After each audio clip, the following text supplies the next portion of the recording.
We call this meeting to order of the Board of Trustees for St. Petersburg College, June 20, 2017. We will begin with the invocation by Trustee Stonecipher and a Pledge of Allegiance to the flag. Lord, we thank you for bringing us together here today at St. Petersburg College. We thank you for this institution of higher education and for the lives that are transformed here through the diligent work of our staff and leadership, faculty and administrators. We thank you at this week in June for the fathers out there, for those minds that they are molding and for the leadership roles that they show. We just ask for guidance for the college. We ask for wisdom as we dig deeper into recruitment, student retention, into the budget. We thank you for the blessings that we have received here. We thank you for leadership that is on its way out and new leadership that is on its way in. We know that all things work for your good, and it's in your name we pray. Amen. Amen. Pledge allegiance to the flag of the United States of America and to the republic for which it stands, one nation, under God, indivisible, with liberty and justice for all. Thank you, Nathan. We have a presentation of retirement resolutions. Mr. President.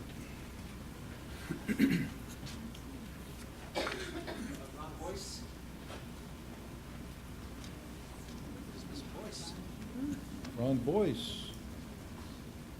Missing in action. How about Dr. Linda Hogans?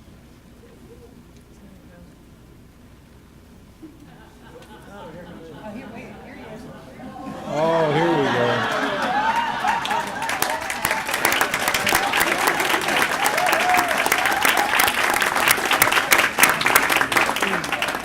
Late for his own retirement. Whereas Ron Boyce began his career as a software support specialist in human resources at the district office of St. Petersburg College in 2003, and whereas Mr. Boyce's acute attention to detail and willingness to serve in a variety of capacities caught the eye of others, and he was promoted to budget administrator and systems analyst in business services in 2005, and whereas Mr. Boyce's warm and congenial personality and his ability to work well with others meant a return to human resources in 2008, where he served as program coordinator. He became the department's benefits manager in 2013 and was promoted to assistant director of human resources development a year ago. And whereas Mr. Boyce has over the years devoted many evenings and weekends to St. Petersburg College responsibilities and activities, he has promoted St. Petersburg College in the community and often has been the first to volunteer for tasks others were hesitant to tackle. Always a willing listener, he has helped many employees overcome personal challenges and has positively impacted the lives of many. Now, therefore, be it resolved that St. Petersburg College Board of Trustees and the total college community hereby recognize and appreciate the outstanding contributions to the college and to the community by Ronald Boyce and extend to him our best wishes for enjoyment throughout the years ahead. Said resolution being adopted and approved by the Board of Trustees, St. Petersburg College, this 20th day of June 2017. Hear, hear.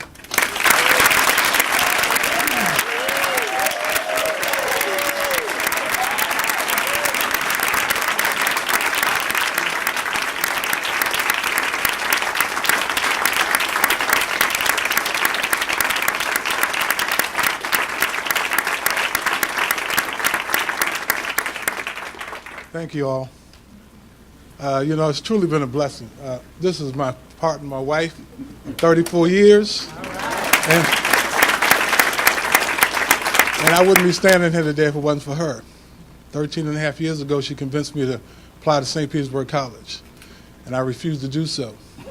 And never forget, it was 4 o'clock that morning of the last day of the application, and she woke me up and said, "Get your butt up and apply." And now it's 13 and a half years later, and she's convinced me to retire. Okay? But it's truly been a blessing. This is the hardest decision of my life to leave St. Petersburg College. Look at my family. Look at it.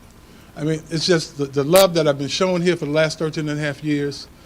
As they said, I worked evenings and nights.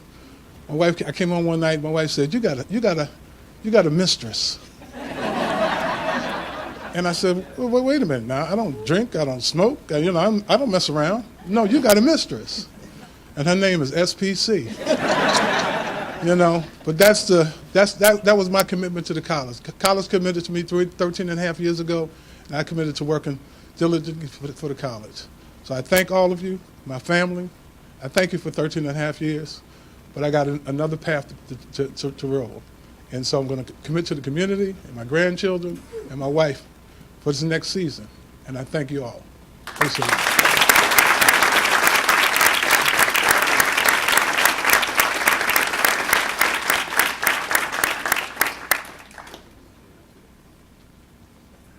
Dr. Linda Hogans.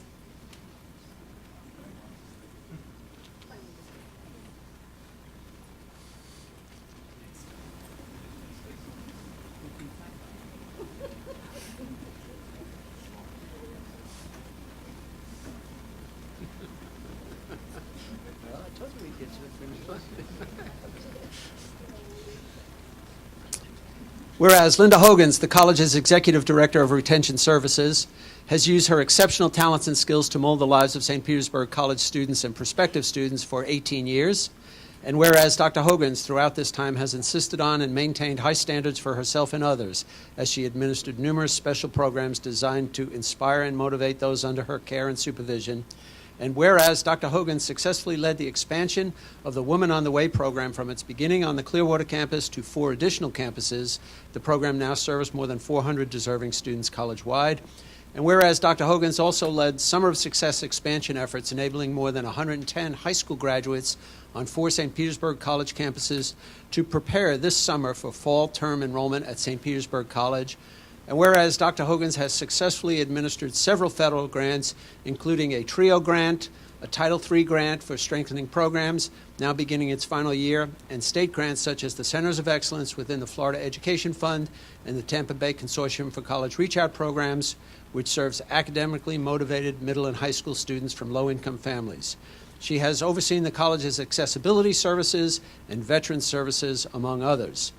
Dr. Hogans was also instrumental in the establishment of the MLK Junior Day of Service in Pinellas County and the MLK Day of Service Consortium, as well as St. Petersburg College's annual Narrowing the Gulf Conference, which draws professionals from around the country who work with students who have special needs.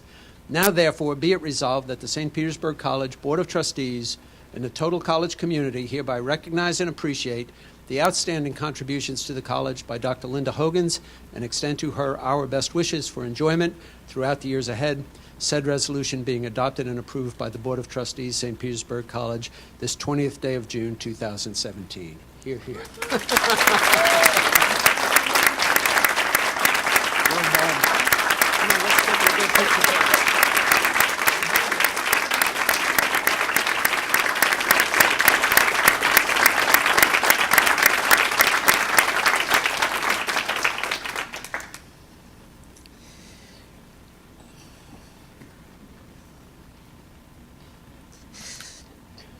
I want to say, I'm sorry, thank you so very, very much for this opportunity to share a part of who I am with you as well as with students. I'm a first generation. Somebody had to help me to get here. And it has been my mission in life. And SPC has helped me to carry out that mission to help others to reach their dreams.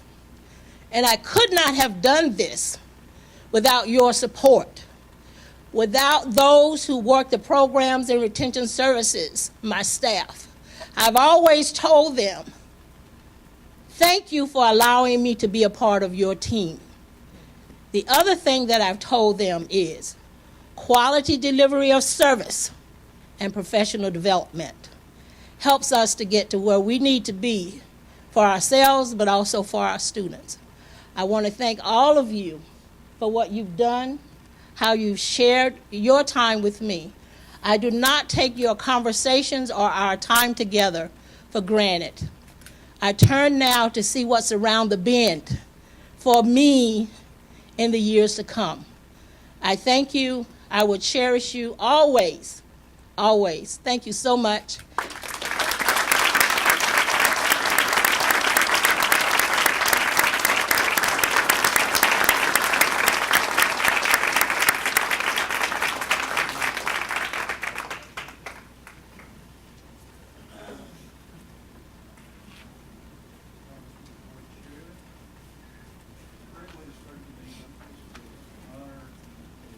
To honor and recognize those that have committed a lifetime to St. Petersburg College, its students, those that are colleagues, and you can see just the warm love and affection from their colleagues, those that they served and those that they served with, and just an incredible outpouring. So congratulations to Mr. Boyce and Dr. Hogans on a wonderful career. You certainly will be missed, and so we're grateful for that. You have on your agenda, also under board chair comments, the presidential contract it's an action item for the board to approve. Dr. Williams and I completed the negotiations of that about 30 minutes ago, and we've been working on it ever since our last board meeting. But we have, I'm happy to say, reached an agreement. I couldn't be happier. Oh, and you're here. We can do it now. I was going to push it off till the end because Suzanne had to make the changes. We have, will you pass these out to?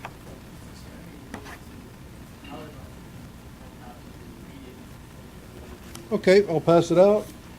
Read it at your leisure. We'll do this at the next meeting. No, I'm just kidding. I'll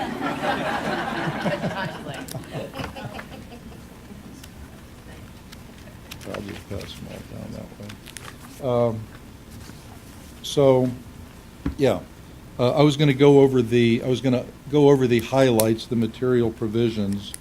I will do that, and we'll move this to the end of the meeting. Unless you want to recess, Mr. Gibbons, and okay, we'll push that off to the end of the meeting. That'll give Mr. Gibbons something to do during the meeting. So any other comments? That's all I have. Board members, will start with Trustee Coles. Cole? Thank you, Mr. Chairman. I had just a couple of things. First, wanted to thank everybody for the time over the past couple months for the search, and welcome Dr. Williams and your soon to be official position. I also know that the college administrators, staff, and faculty have received correspondence over the past few weeks, and as we look at the budget with respect to the staffing at the college, and I know it's a difficult time for everyone, and these are difficult decisions, so we appreciate the communication that Dr. Law and his team has offered to the college staff, and we'll continue to look forward to those communications and appreciate everyone's understanding about the difficult scrutiny that we have now with respect to the budget. And then finally, just one matter about an email that the board received from a potential student. It was actually to you, Mr. Foster, just hoping that I did not forward it to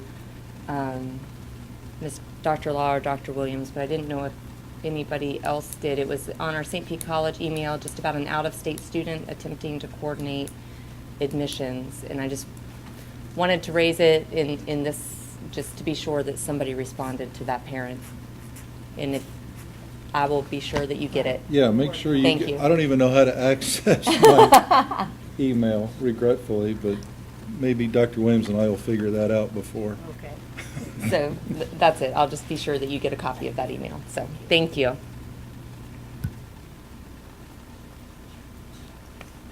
Trustee Bello, any comments? Mr. Gibbons?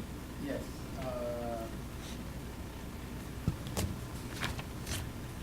Two things, or actually a bunch of things.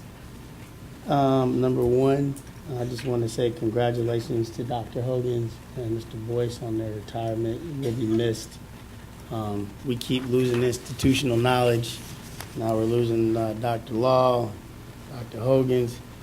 I don't know, we're going to have to pick up the slack some places and move on. Dr. Law shaking his head like, that's right, I'm leaving.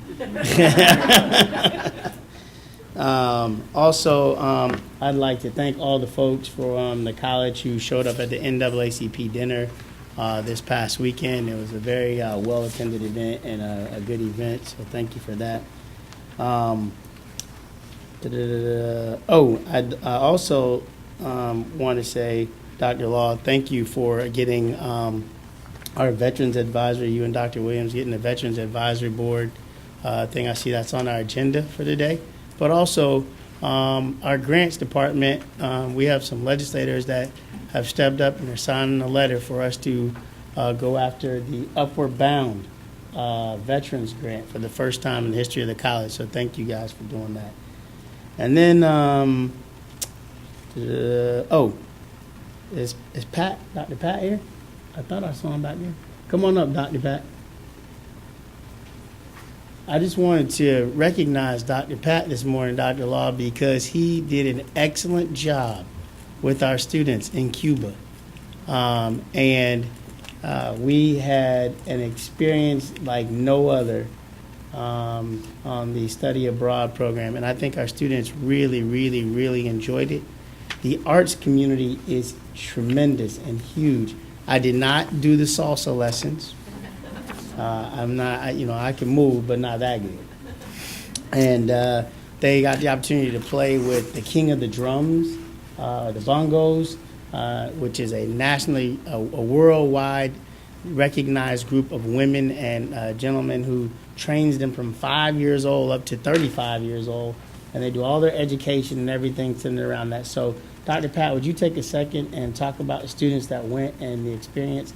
Because the study abroad program, while some people think it's just for people to leave the country and have an opportunity, it's a eye-opening experience. It also could be a revenue generator for the college, but more importantly, I think it gives our students an opportunity to expand their horizons and broaden their experiences. So would you, Dr. Pat, talk about that?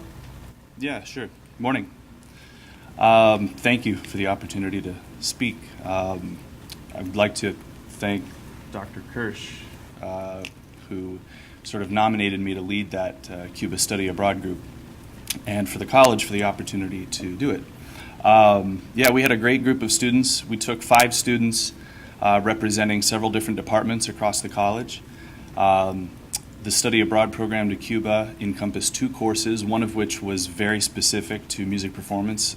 Another was a general education music appreciation course. The program, I think, did a really good job of tailoring the experience to both. It was a good mix of music, Cuban culture, Afro-Cuban culture. I also agree with Trustee Gibbons that I think there's a lot of opportunity with that program to interface with the arts community in St. Petersburg. My hope is that, I don't know if any of us knows exactly what's going to happen, but my hope is that a Cuban consulate in St. Pete may still be a possibility. But I think given the history of Cuban culture in the Tampa Bay area in particular, that having this program at the college is really important.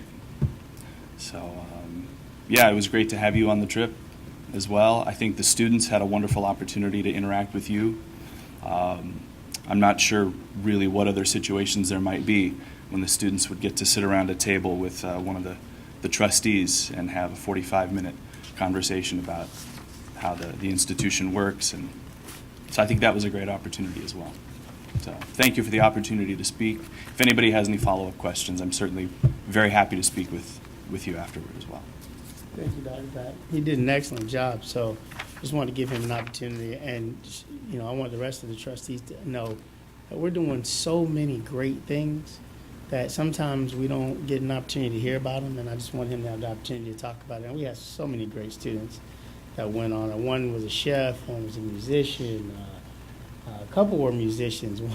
One has been my server at Leverox, and I didn't realize it. But they come from all walks of life, and and our students just do so many different things. But it was a great opportunity for them. So, thank you. Thank you. Thank you, Dr. Pat. And then finally, Mr. Chair, are we discussing the St. Pete Gibbs building today, Dr. Law? Not at all. On the agenda. Okay. Well, I want to bring that up because the appropriations chair reached out to me on last evening. Okay. And I don't know what's going on, but he assures me that we are not to change the course on that facility. So if we need to discuss it in the open items today, I think we should probably make sure that everybody understands that. When the appropriations chair tells you don't do something, you don't do it. So. No one's proposing to change any course. Okay, all right, I just want to make sure of that. And sometimes, staff does things that we don't know about, so I want to make sure that they know that too. Oh, yeah. No. You've never been a mayor? No. So I'm done. Nope. Mr. Stonecipher. Okay. Comments from the president. We'll start with the outgoing president, Mr. Law. Well, we'll get to Short and sweet. we'll get to that. I've been president for now 29 full years. Pat is here today for the first time at a board meeting.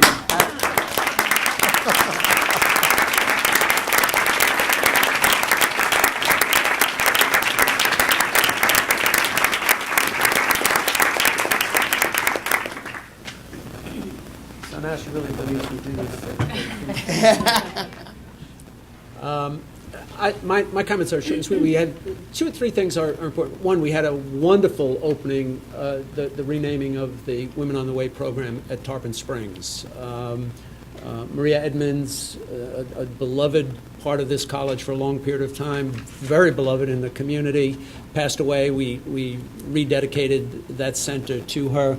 It was standing room only. You couldn't get everybody in the room. It was just that crowded. It was really a very, very rewarding day. I appreciate that. And then last month, Jean Trimble was here talking about the training that we do for our career staff. And I asked her to give me a summary because we go out to each campus and we have a luncheon and we award people certificates when they get 24 hours of training in a year. And we do it every year. This year, there were 450 people who got certificates from us for 24 hours of training. That's up from 300 and some last year. And the total hours of training were 15,000 hours of staff training in the course of a year. So I'm very proud of that work. Congratulations to all the managers who make it work, but really to the people who participate in that training. So I think all of that is really worthwhile. I'll keep talking if they're gonna. I can filibuster here for a while. I'll the chair. And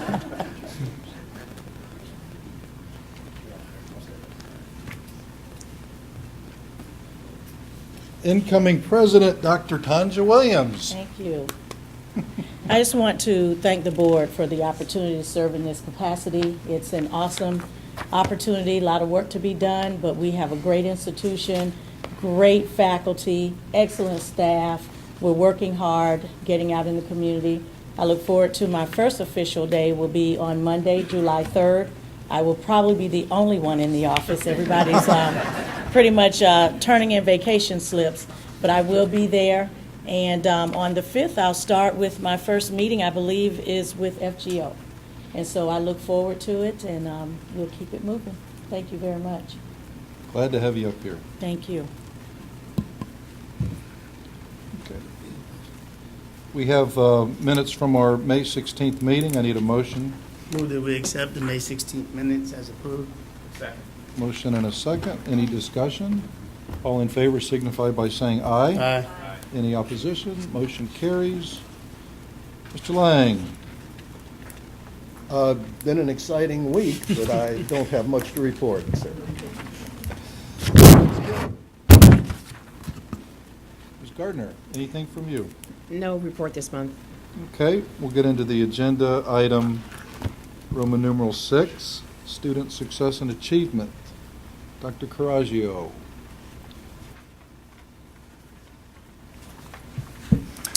Good morning, Mr. Chair, members of the board, Dr. Law, and Dr. Williams. My name is Pat Renard. I'm the Associate Vice President for Enrollment Services, and I'm here with Dr. Coraggio. We're going to share with you our spring 2017 course success rate data.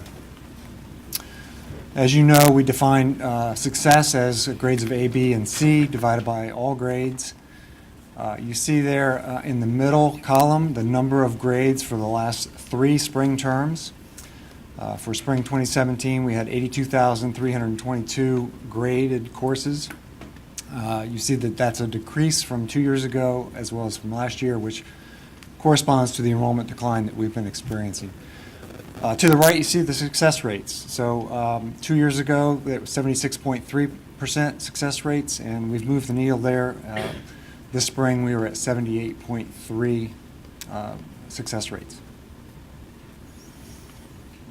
This slide looks at a 5-year trend of college success rates. This is looking at the entire academic year. So if you go back to 2010-11, our success rates for the year was 74%. We've moved the needle there. We're now at, for 15-16, 78.6%. That's a lot of the good work with college experience, I think the online revitalization. You do see there in 13-14 and 14-15, we were kind of stagnant at 77%. That's about the same time that we implemented Senate Bill 1720, which, as you know, gave the students, entering students, the option to go right into college-level courses and bypass developmental education. And many of those students that did so did not have the foundational skills necessary to succeed. This slide looks at 3 spring terms, and it is overall student data. So you see at the top, all students, 1-year change of 1% and a 2-year change of 2%. If we start to disaggregate this data, we do see some positive things. For example, if I could draw your attention to the male students, 76.5% success rates. That was a 1-year change of 1.3%. A 2-year change of 2.7% in the success rates of our male students. While not as high as female students, it is encouraging to see that those success rates are trending higher for the overall population of male students. If we look at ethnicity, if I could draw your attention to the African American students, some good trending data there too. A 1-year change of 2% in our success rates and a 2-year change of 4.9% in our success rates for all black students. If we draw down to ethnicity, looking at male students, again, African American male students lead the way there. 1-year change of 3.2% and a 2-year change of 6.9%. Again, they've got the furthest increases to go because their success rates overall aren't as high as the Hispanic males and the white males, but we're pleased to see those gains. Now we're going to start to disaggregate the data. Real quick before you, my wife Yes. always told me that girls were smarter, and now you've got the data to prove it, so thank you. Appreciate that. We're going to start to dive into the data a little bit more, and we're now going to look at the first time in college cohort for spring of 17. Makes up about 1,055 students, which is about 3.6% of the overall enrollment. So just keep that perspective in mind. We're only looking at 3.5% of the overall enrollment here. If we look at all FTIC students, we do see a decline, minus 1.3% 1-year change. However, if we look at the 2-year difference, we're still up from where we were in spring of 15. Male students didn't fare as well here in the FTIC cohort. A 1-year change of minus 3.4% in success rates. If we drill down to ethnicity, we have some work to do. We see that our African American students, 1-year change of minus 9.8, basically 10% in success rates for black students for the FTIC cohort. Hispanic students did make some traction. They had a 4% gain. And if we go down and look at ethnicity by gender and male specifically, we see African American male students had a 1-year change of minus 10%, 10.4% for FDIC male students. There are certain courses, we did some research and drilled down into the courses where the success rates were lower than these averages, and there are some common courses that we can work with the deans in those disciplines and our student success advisors and whatnot to see how we can address these cohorts in these particular courses. Okay, now we're going to go down even further, and we're going to look at FDIC and developmental courses. And now the number of students gets quite small. So you see in parentheses in spring 2017, 563. That's 563 course enrollments. Keep in mind, for the whole term, we had over 82,000 course enrollments, so we're now down to 0.6% of the population of students. FDIC students in developmental courses had a negative 3.1 change in success rates for spring of 17. Our male students took the brunt of that, minus 7.6. So clearly we've got some work to do with onboarding our new students, especially as they go into developmental education courses. And if we look at ethnicity, we took a significant hit with African American students, minus 14.5% in success rates for the spring 17 term. Hispanic students fared much better. They had a gain of 11.3% in success rates. And then if we go down and we look at male students, we see we had 45 course enrollments for this population and only a 51.1% success rate for African American male students in FDIC developmental education courses. Can I ask a Yes. question about this breakdown? Yes. Are these the students' grades in the developmental courses, or if a student is enrolled in a developmental course, all of their grades are considered? We're looking at all the course enrollment, and then of the course enrollment, what percent of that enrollment did the students earn an A, B, or C grade? For developmental. This is Just for- specifically developmental strictly courses. the developmental So we course. took all the courses that our first-time in college students took, and we only looked at the developmental courses for Thank this. you. And the second, we're going to look at their gateway courses, which are their entry. Okay, thank you. So there are a few things here. Drilling down into the courses, there are 2 developmental education courses that I'm going to work with Dean Chang and Dean Leopold on, because we're seeing dramatically lower success rates in those 2 dev ed courses. One thing to note here is that of the students that were not successful in these courses, 68% were not flexible placement students. So what that means is they didn't qualify for Senate Bill 1720, which most likely means they graduated before 2007. So they are older students coming to us for the first time. They've been out of the classroom environment, high school, whatever, for many years, and they're now in these courses and they're struggling. We're also going to reach out to the students that were not successful and have a focus group and trying to get some qualitative data about these students. I'm now going to hand the presentation to Dr. Coraggio. So I'm going to go down and look at the gateway courses, but for some of our newer board members that are here, just to talk a little bit about Senate Bill 1720.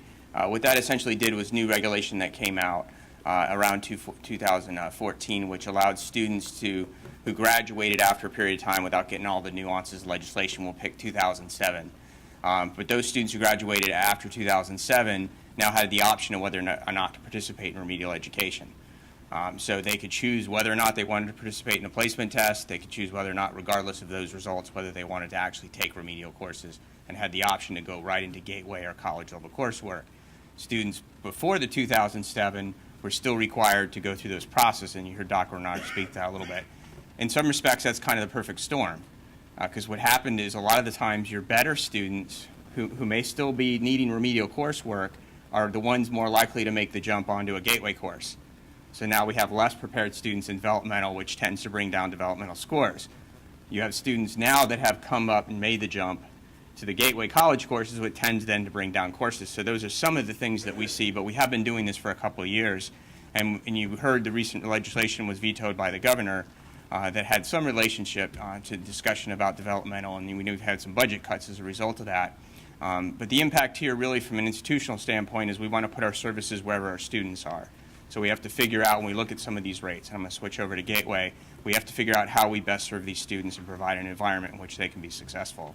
So overall in the Gateway courses, we see a slight uptick. So overall for first-time in college students at the highest level, it's 1.3.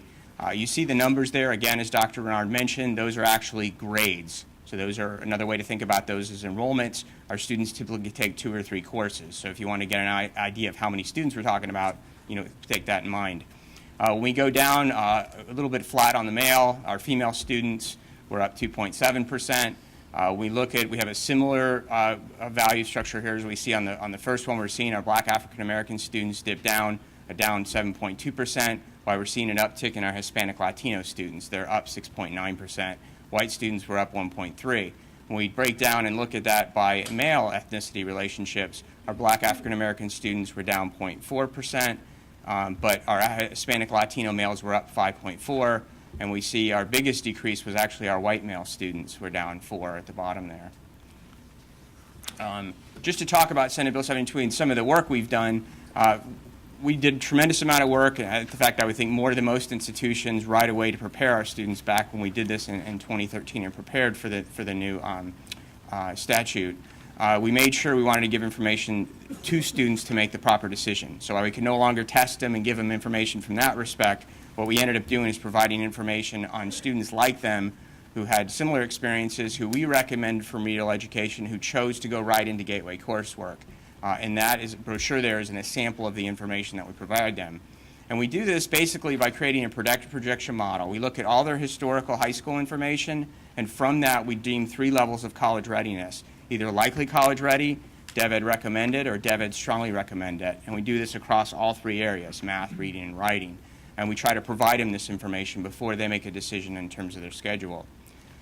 This is some of the data based on that. So I'm going to start with math, and I'll show you in a second reading and writing.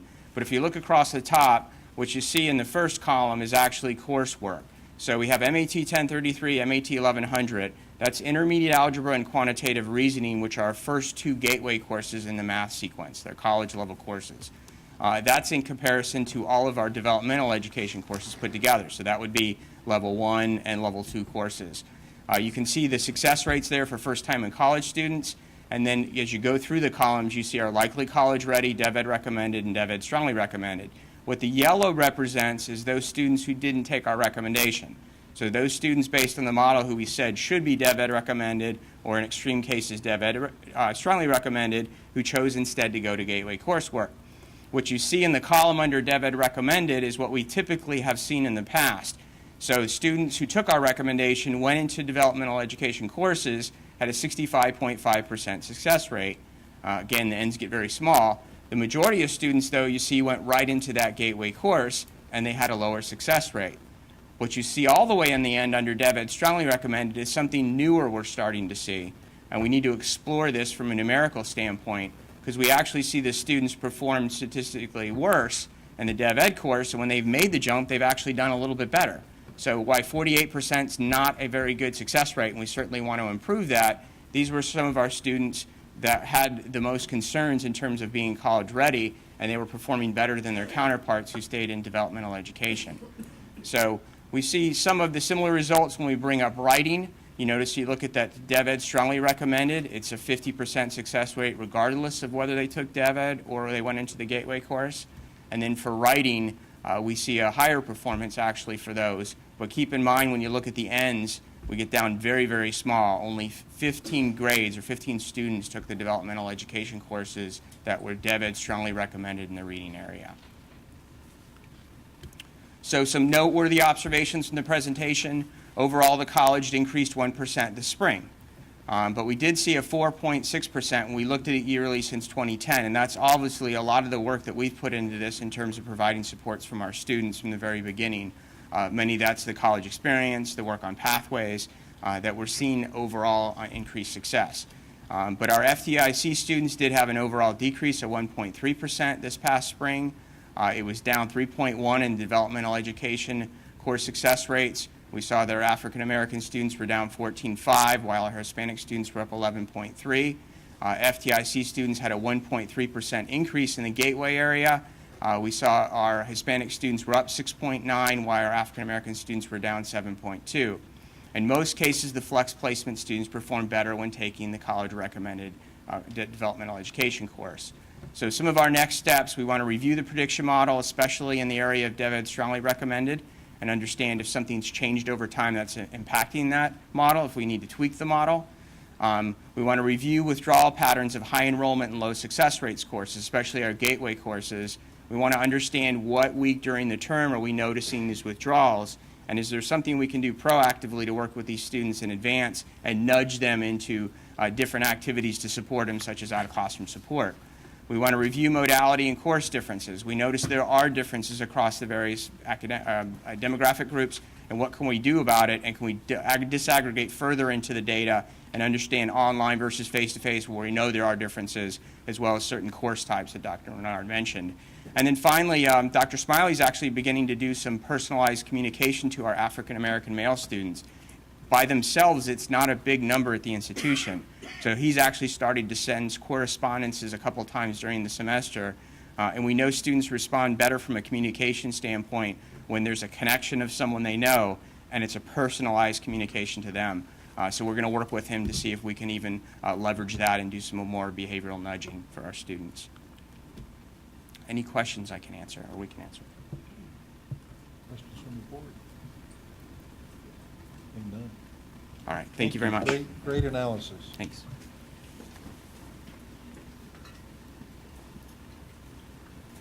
Oh, the fun part. Budget and finance. Ms. Hunt, good news. Good morning, Mr. Chair, board members, Dr. Law, and Dr. Williams. This morning's presentation, budget presentation, will be a little more extensive than normal. We'll cover various topics this morning. This morning, I'm going to cover the monthly financial report first, and then Brian Miles will immediately follow with some updates on our fiscal year 17-18 budget. So first, looking at our student tuition, we came in at the end of May 31st at $52.6 million. I want to point out the year-over-year percentage of a negative 5.4%. If you remember a few months ago when we came to you, we projected that our revenue would be down 7%. And so the fact that we're holding at 5.4 right now is attributed to the summer enrollment is not as low as we anticipated. So that's good news.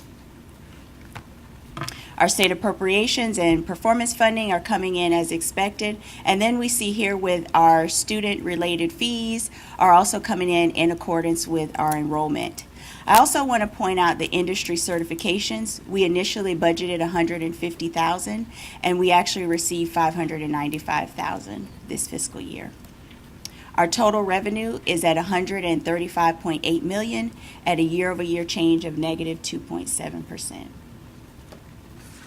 Now looking at our expenses, again, a few months ago, we came to you when we projected that our revenue would be down based on our enrollment. We also wanted to align our expenditures. We came to you with a plan where we would be realizing some salary lapse. So there you see our revenue, our expenditures of personnel and benefits at $107.6 million at a year-over-year change of a negative 1.1%. Again, with that reduction plan, we also said when we got to the end of the year, we would be also reducing our spending towards the end of the year. So you see there the year-over-year changes for our current expense, a negative 5.6, and also our capital negative 7.4% compared to last year, leaving our overall revenue over expenditures at $1.9 million. Are there any questions on this portion of the presentation? I have one. Yes. The industry certifications, why was that revenue number so much higher than we anticipated? So last fiscal year, we received revenue about a little over $300,000 for 711 certifications. This year, we did 731 certifications, but the average of the certification this year was 815 per cert versus last year it was 466. Mr. Stonecipher, the legislature appropriates $10 million for people who gain a list of certifications. And that money comes at this time of year, comes at the end of the year. So you never know how much you're going to get. We can't tell what 27 other colleges are doing. We're pretty encouraged that we're doing, if we're getting 6% of the 10 million, that's twice what we get from the regular appropriations. So that's been a good thing. But we don't know how much it's going to be per certification and in total. Mr. President, I have a question. The meeting that the Senate President's talking about having, is that going to affect our total bottom line budget in this cycle, or? Yeah, let me be sure everybody's up to speed. The Senate President has asked to, has proposed to the Council of Presidents that that some sort of agreement be reached where the $25 million that was cut from developmental education would be restored. Nobody understands how it's going to happen, but that's the proposal. We would get about $800,000 from that one, Mr. Gibbons. That was our share of how much that $25 million cut was. And we get about 3% of that. I guess having 800,000 would be better than not having it. That would go back into our bottom line. It'd go right back into the budget, okay? It'd be part of the program fund. When it would show up and how we would show up and if there are other strings attached to it, I really, we don't know yet. Okay. Trustee Cole. Following up on Mr. Stonecipher's question with respect to the instructional, with the reimbursement per cert from the state, how, if we offered more certification, is it just a higher reimbursement, or were our expenses also commensurate with that increase? I'm glad you asked. Okay. That has been one of our very high priorities, is to make sure our students have access to certifications, not degrees, certifications. And we are, as we speak here today, we are the third highest awarder of certifications in the state. The two above us have the high school programs with them. So we've done really well. I think there's a lot more to be done in that area. The legislature put the $10 million in next year's budget. We've raised this year's budget a little bit. I think there's a lot of benefit for us to continue to go after certificates. And the least of which is that the students actually get jobs when they get the certificates, So I think that's a part it would take us a while to get $600,000 into the operating budget when the enrollment's going down. So I think that's a very good deal. But on the budget, are our expenses increasing to be able to offer those? Or No, it's those just the reimbursement? Two things happen. Those a lot of the certifications come while students are taking credit courses. As they take a series of credit courses, they're eligible for a certification test. We actually pay for the certification test to get them there, and we do well. So that's been a really good thing. And then the other certifications are in the health programs, so they're part of that. We have a nice profile, a good hand. There is more for us to do, and there was a big meeting last Friday to move that ball forward across the college. Mr. Chair. Yes, sir. Mr. President, I hate to do this to you on your way out the door, but after the last month and budget report last month, I just kind of reviewed the budget. What's the likelihood of us having to get back some of the money for dual enrollment?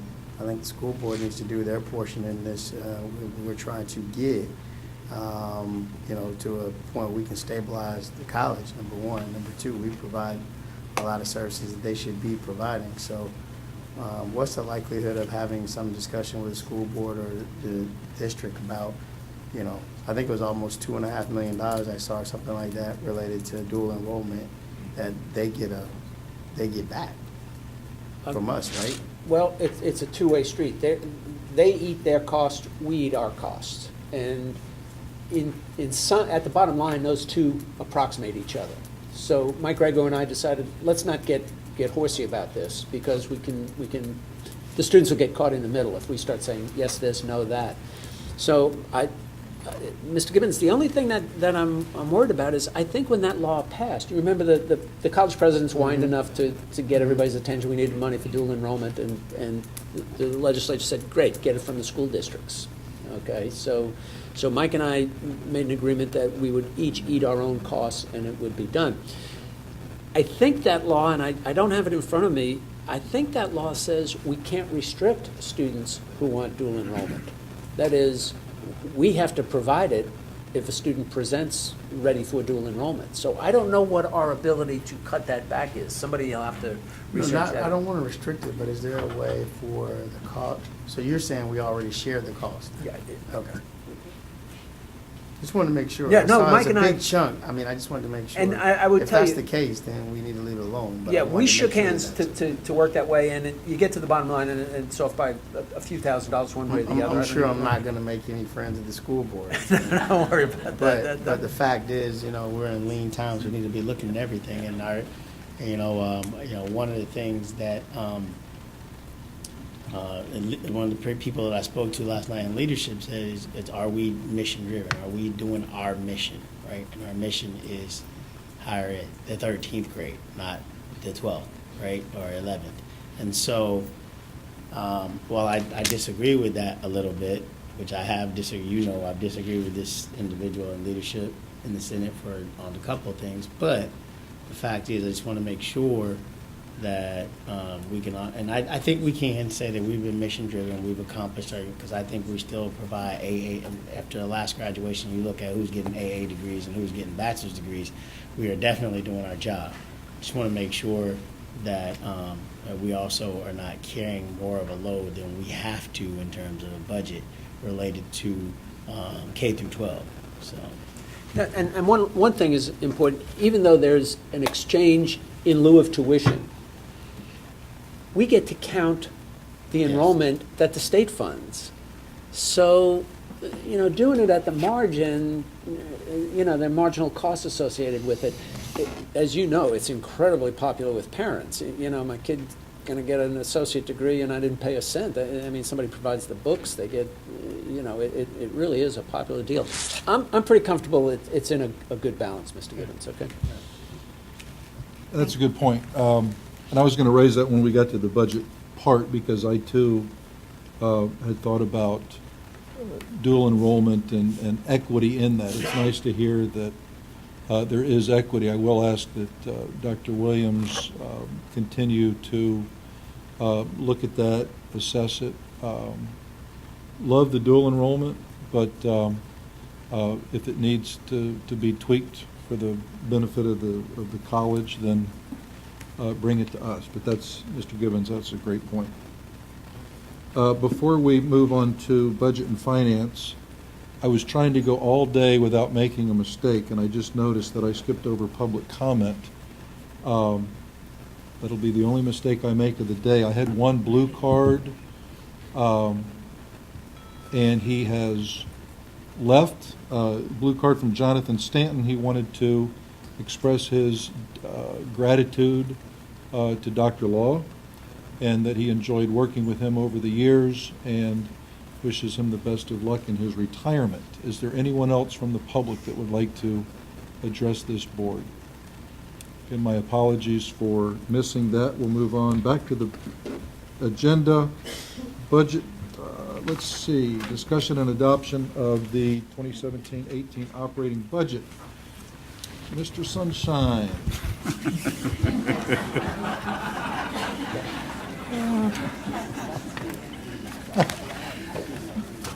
And this is how all good nicknames come about. Thank you, sir. Good morning, Mr. Chair, members of the board, Dr. Law, Dr. Williams. My name is Brian Miles, and today I'll be briefing you on our proposed budget for fiscal year 2017-2018. Here's my agenda for this presentation. I'd like to start by recapping what I told you last month. Our proposed budget last month had a $6.2 million anticipated deficit. I'd like to then go into a budget reduction plan to show you how we reduced that budget deficit to get to a zero balance. And we'll talk about how we arrived at making those budget cuts and necessary reductions. Then Jeanette will come back up here and talk to you about other budgets that need to be looked at. One needs to be approved by the board, the capital outlay budget. And then I'll finish my presentation by addressing follow-up questions from the board. Last month, we had a question from Mr. Stonecipher, a request for more information on auxiliary services. and also a request from Ms. Bello about costs to educate a student at SPC. At the conclusion of my presentation on the operating budget, I will ask the board for questions or comments. I'll also ask you to go ahead and approve that operating budget unless you see something that should not be approved today. So moved. Mr. Sunshine. I wish it were that easy. I wish it were that easy. Okay. Looking at what we discussed last month, we saw last month that we are still projecting a decrease in our enrollment. We are putting forth the effort to increase enrollment, but from a conservative budgetary standpoint, we felt it was appropriate to budget down. So we're anticipating a 3.5% decrease in SSH, student semester hours, resulting in a decrease of about $5.6 million in tuition. We are also anticipating a state appropriation increase of 1.7 under the Florida College System Fund, and then a decrease in lottery funds by almost $2.5 million. We still don't know our performance funding, so that's what we briefed you on last month. We're keeping that steady at 3.6. And then as goes our tuition dollars, so go our fees. Tuition dollars are down, and so fees would also be down in a new proposed budget.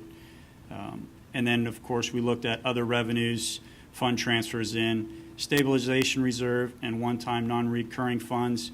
We've mentioned to you all year that we want to reduce our reliance on fund balance. And so this difference between last year and the upcoming fiscal year would be a reduced reliance by about $2.6 million.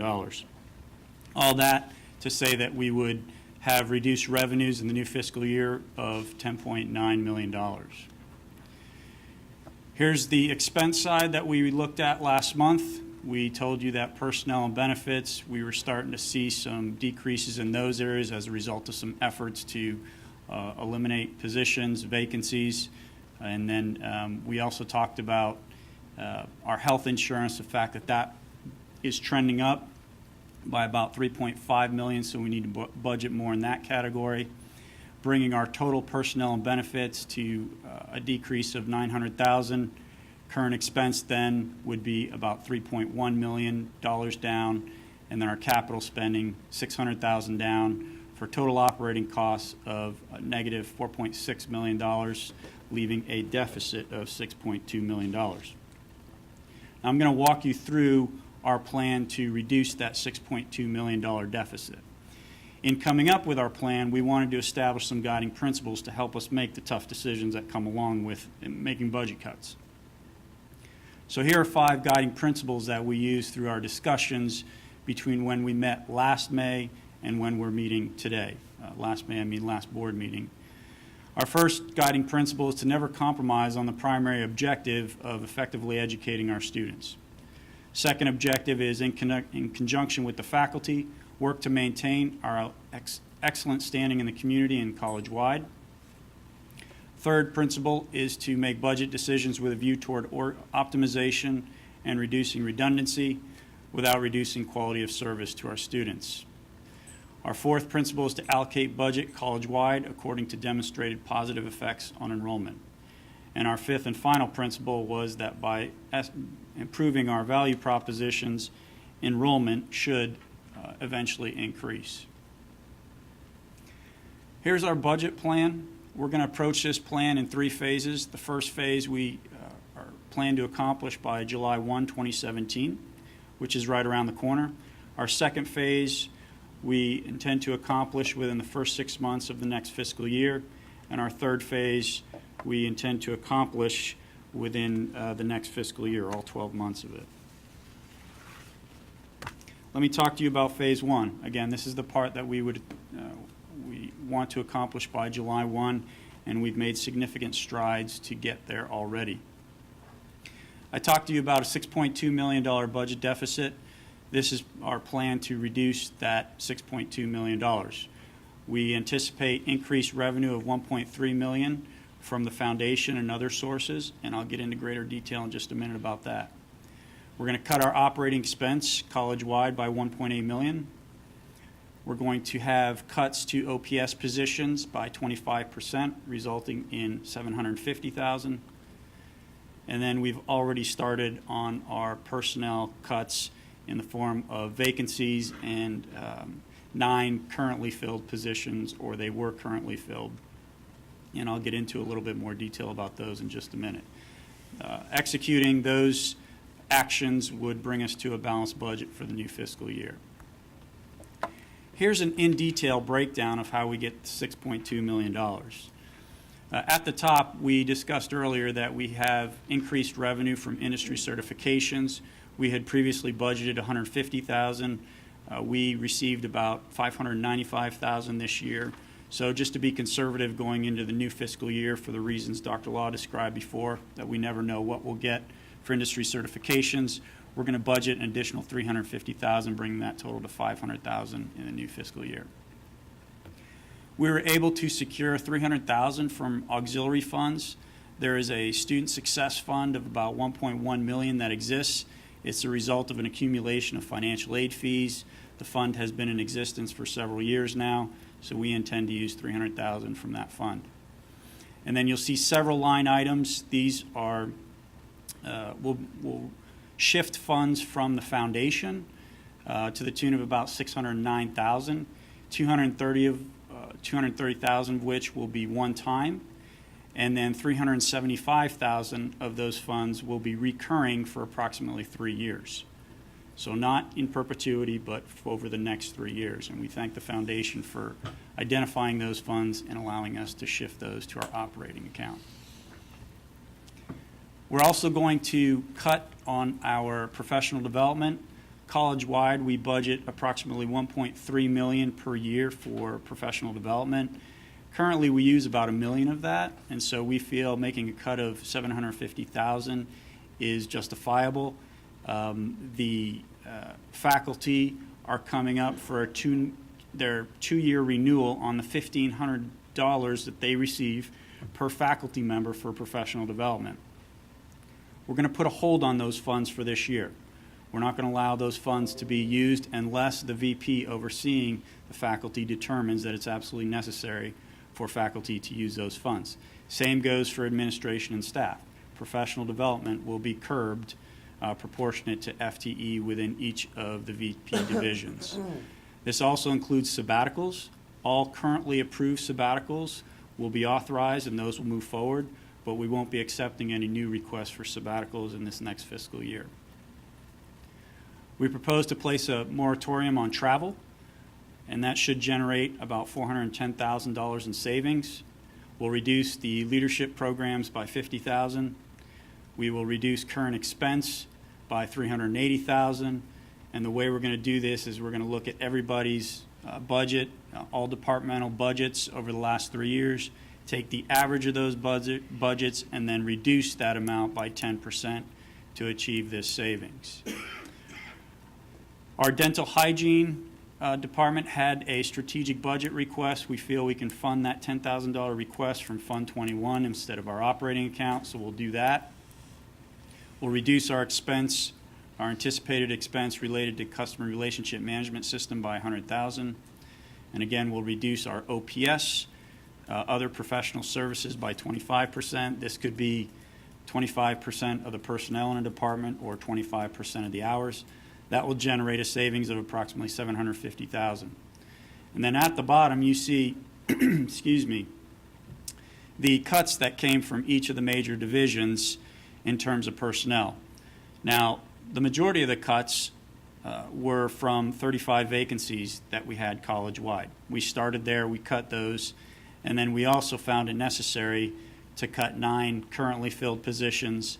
7 of those were administrative and professional. And as the personnel report comes up in a few minutes, I'll ask you to approve those non-reappointments. And then 2 of those currently filled positions were career service. Under the board rules and procedures, the board is not required to approve the career service decisions. Again, those are position eliminations.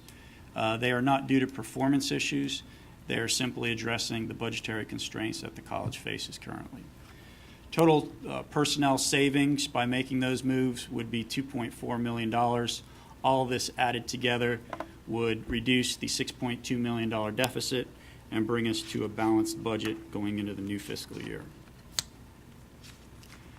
Now, I just spoke about Phase 1, the items we would like to accomplish and have already begun accomplishing by July 1. Phase 2 is in the first 6 months of the next fiscal year. Of course, first and foremost, we'll continue to execute our enrollment plan to increase enrollment and tuition dollars. We intend to review the college structure and reorganize and reallocate resources as necessary. We'll increase facilities, rentals, and partnerships, and I'll talk about that a little bit more under auxiliary services in just a few moments.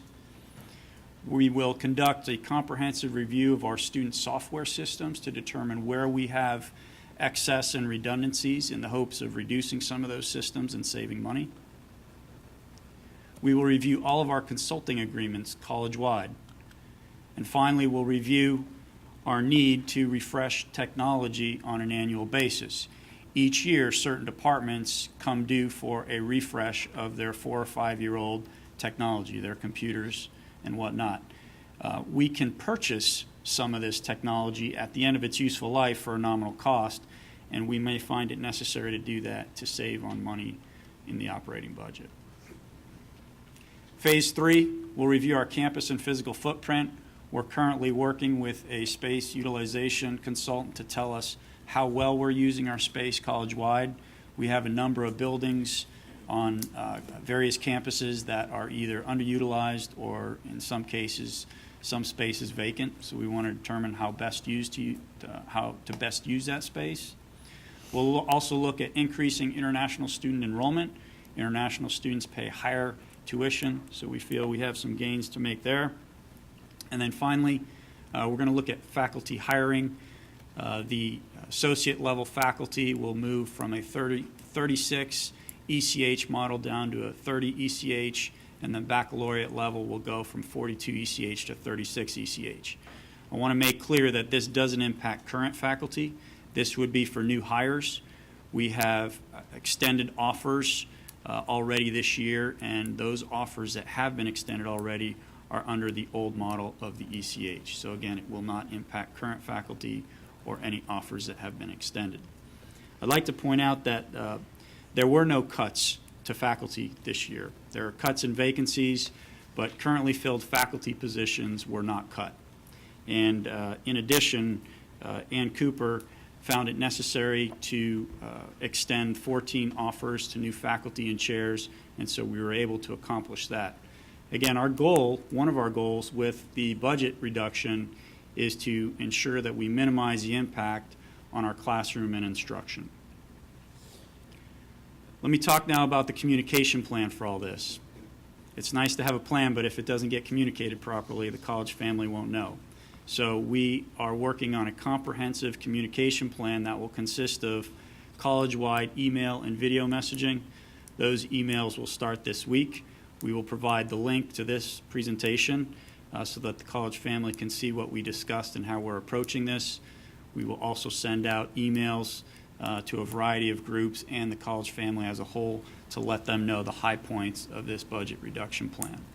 Following that, we will mobilize our budget team along with the VPs and others to go out to campuses to explain the budget and to field questions and concerns from people.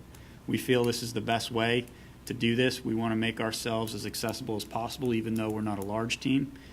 We will commit to doing this so that everybody has all the information and so that we can address everybody's questions or concerns. They might not like the answers, but we will address their questions and concerns. That brings us to the revised proposed budget. The student tuition and out-of-state fees is approximately the same. We anticipate being down by 5.6%. Again, that's just for budgetary purposes. Our state appropriations should be about the same. Our fees will likely also be down. We'll realize some new revenue through industry certifications and then other revenues and fund transfers in as a result of some of the budget reduction measures I just discussed. And our reduced reliance on fund balance will be the same, $2.6 million. That brings us to $9.7 million in reduced revenue for the year. Previously in May, I told you that the revenue would be reduced by about $10.9 million, so you can see a savings there. Personnel and benefits, as they contribute to our operating costs, significant reduction in the first 6 line items there, and that's a result of the measures that I just briefed you on in phase 1 of our budget reduction plan. Because some of the positions will be reduced, we'll see a little bit of gain in our health insurance costs. That number reduces from about $3.5 million down to $3 million. We still have to budget more for that going forward. So that brings our total personnel and benefits expense to negative $5.1 million, whereas before it was negative $900,000. And let me rephrase that. It's not a negative expense, it's a reduction from what we spent in the prior year. Same with total current expense. We will see a reduction of $3.9 million, whereas previously I briefed you that that would be $3.1 million.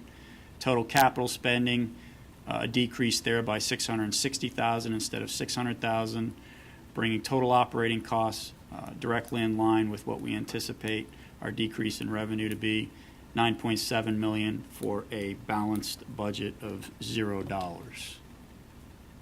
I want to pause now to answer any questions, address any concerns before I ask the board to hold a vote on approving this operating budget. I'm sure you have some questions. I want to thank Dr. Law, Dr. Williams, Brian and Jeanette. What an analysis. And I'm impressed that you were able to go through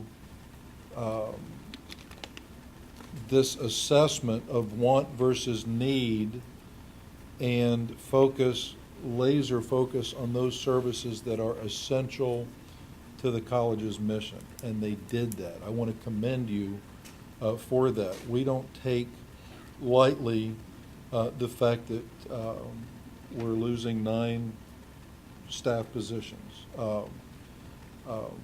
We don't. It's hard to let anybody go, but this budget, I'm convinced, puts us on very good footing. And as far as focusing on essential needs services, essential to our mission, keeping faculty, I think you've done a yeoman's job at this. It's a good presentation. Yeah, tough decisions, and I was just on the periphery of it with, getting updates and being consulted. But yeah, they did a nice job and are to be commended. So any questions from Mr. Stonecipher? We'll start with you. Thank you, Mr. Foster. I know we discussed healthcare a lot in this past year. Is this still in line, the health insurance line item, with what we were anticipating 6 to 12 months ago?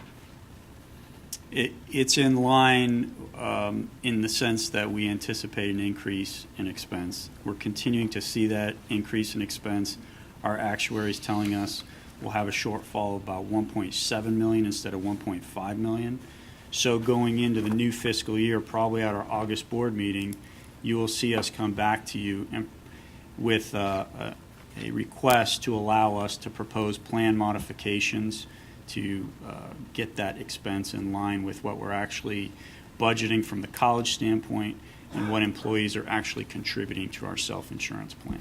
So yes, it's consistent. The numbers are fluctuating a little bit by about $200,000, but it's in line with the fact that we're continuing to see health insurance increase. And I agree. This is outstanding work. I know it's a tough job to have to dig in and find those places to bridge the gap on the shortfall that we have coming up. And I know we're going to go through auxiliary revenue ideas in just a few minutes. I just continue to, I want to continue to say publicly that it's always a good idea, I think, with an institution like this to look at diversifying our revenue streams rather than always having to make cut after cut after cut to the budget as it stands with our operating expenses. Right now we have to do both, and that's understandable, but St. Pete College has a lot of assets, and it's good to see that we're starting to look at how we can make those work for us from a revenue perspective, so that if we can diversify those revenue streams, we can hopefully ride out some of these downturns a little easier in the future. Any other questions? You would like the board for us to take some action, sir? Yes, sir. Do I have a motion to approve? Second. Motion and a second. Any more discussion? All in favor signify by saying aye. Aye. Any opposed? Motion carried. Thank you. Thank you.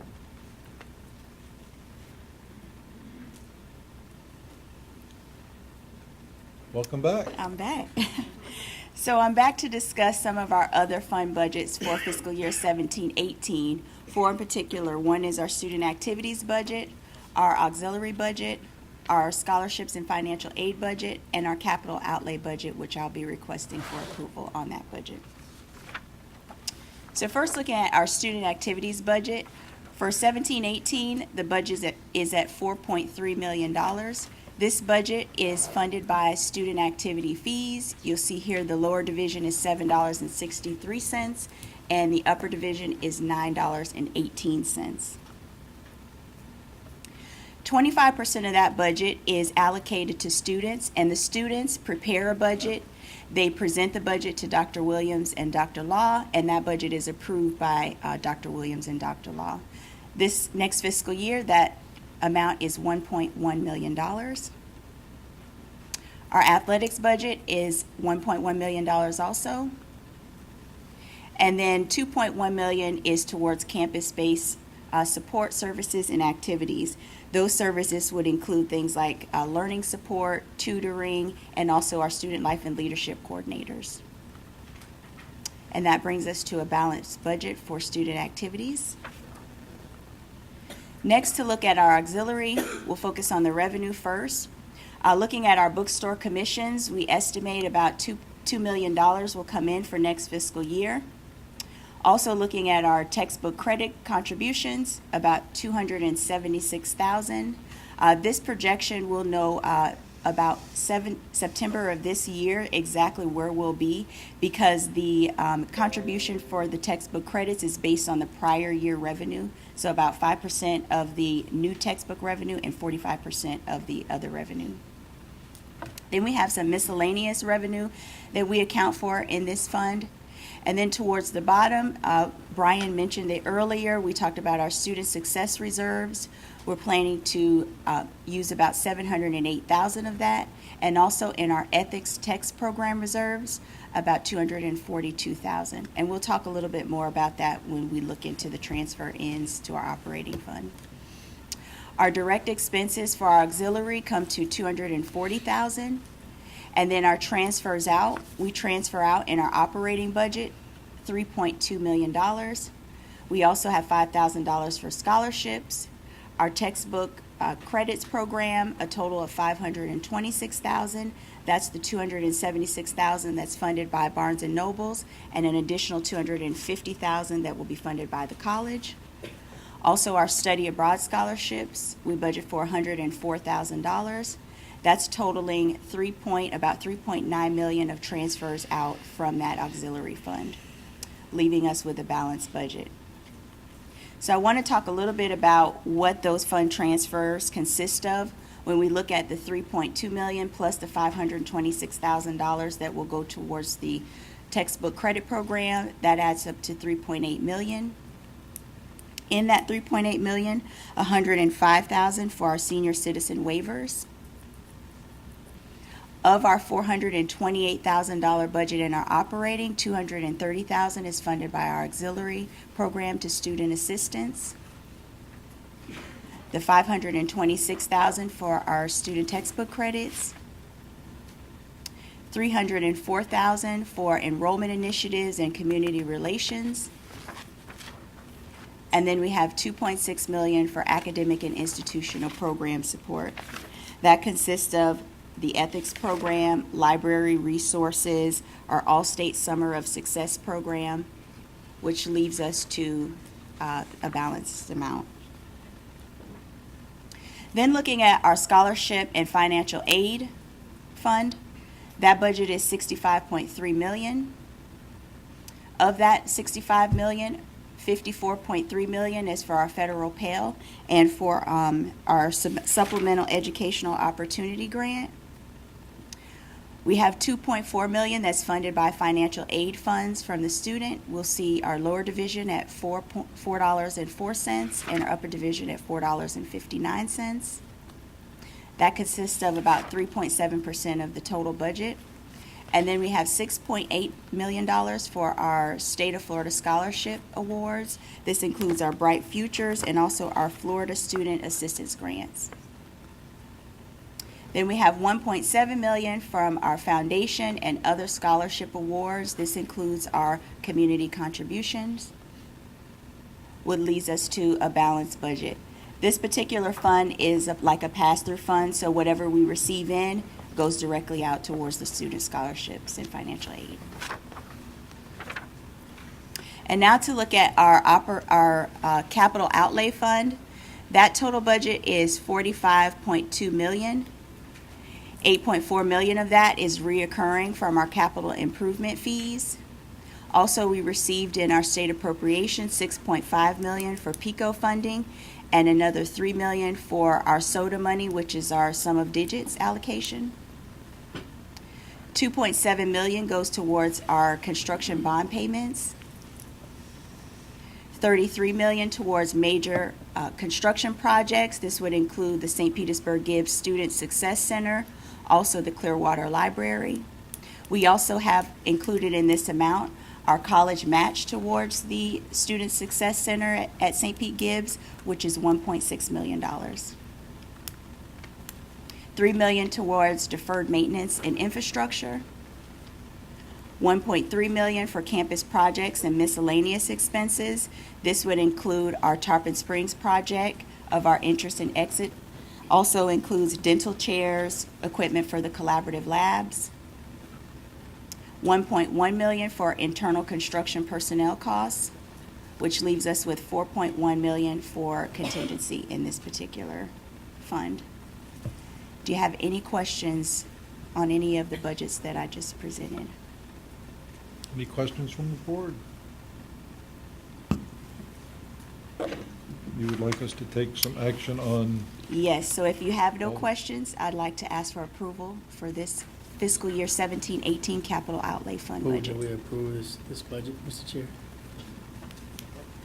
Motion and a second. Any more discussion? All in favor signify by saying aye. Aye.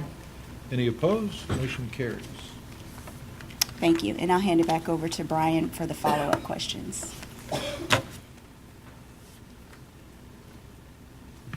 Okay, at the May board meeting, we had one request and one question, and I wanted to follow up with you on your requests and questions. Ms. Bello, you had a question about what it would cost, what it does cost us to educate a student at SPC, such that if we wanted to bridge a $6.2 million deficit, how many potential students would it take to get there? I think that was the gist of your question. So that's the information I'm prepared to give you today. And Mr. Stonecipher had a request for additional information on auxiliary services and what we're doing to bolster those. So in response to Ms. Bello's question, what I'm about to show you here, what's displayed is at the top, this is the tuition plus the learning support access fee of $3 per credit hour. This is what the student pays.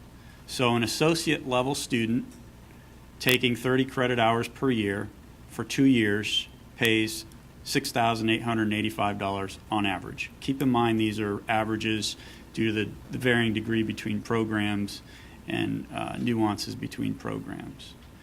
A bachelor's level student for an entire 4 years at 30 credit hours per year would pay about $14,400. Now, if you look at the bottom of the slide, you see the cost to the college. Upper division students, baccalaureate degree students, our direct instructional costs per full-time equivalent student, again, 30 credit hours per year, is about $4,400.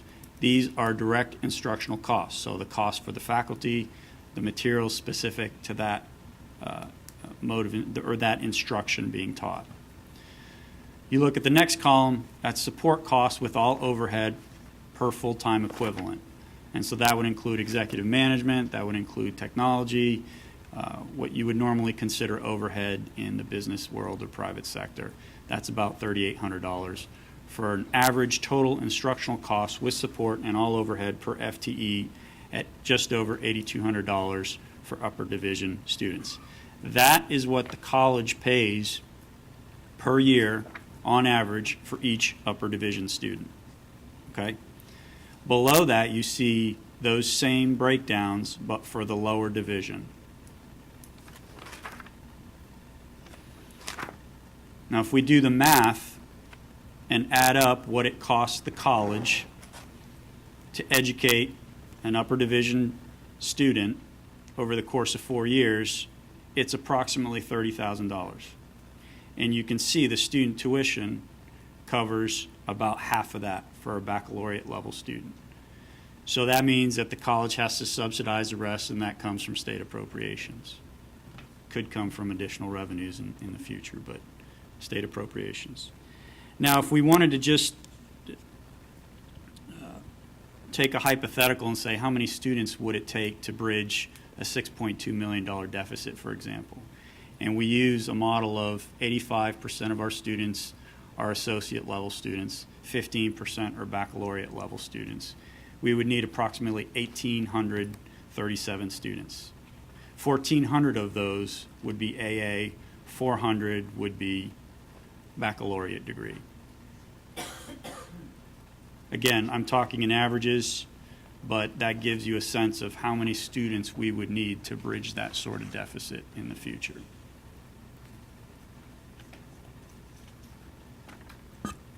Can I ask one more question? Absolutely.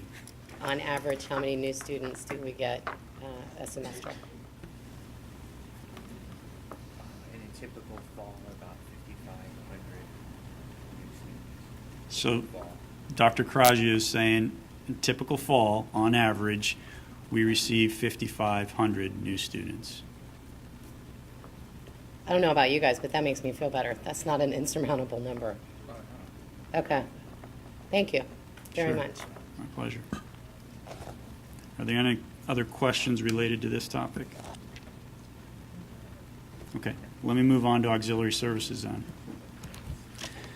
Auxiliary services are those activities that do not directly relate to the college's mission, but which provide services and in some cases additional revenue for the college. SPC's auxiliary services comprise of bookstore commission, our partnership with Barnes & Noble. Barnes & Noble operates a bookstore on most of our campuses. It involves our relationships with food vendors and vending contractors. It involves book royalties from an ethics textbook that the college produces and updates every few years. And it also includes the use of college facilities in the form of rental agreements, special events, so on and so forth.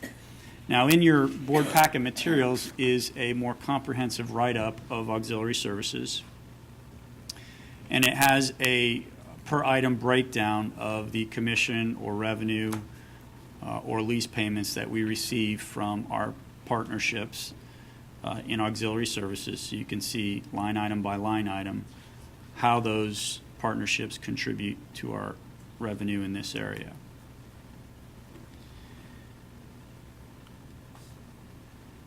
To summarize broadly those revenues, we'll look at these categories: bookstore, food service, vending, book royalties, educational broadband, and cell tower.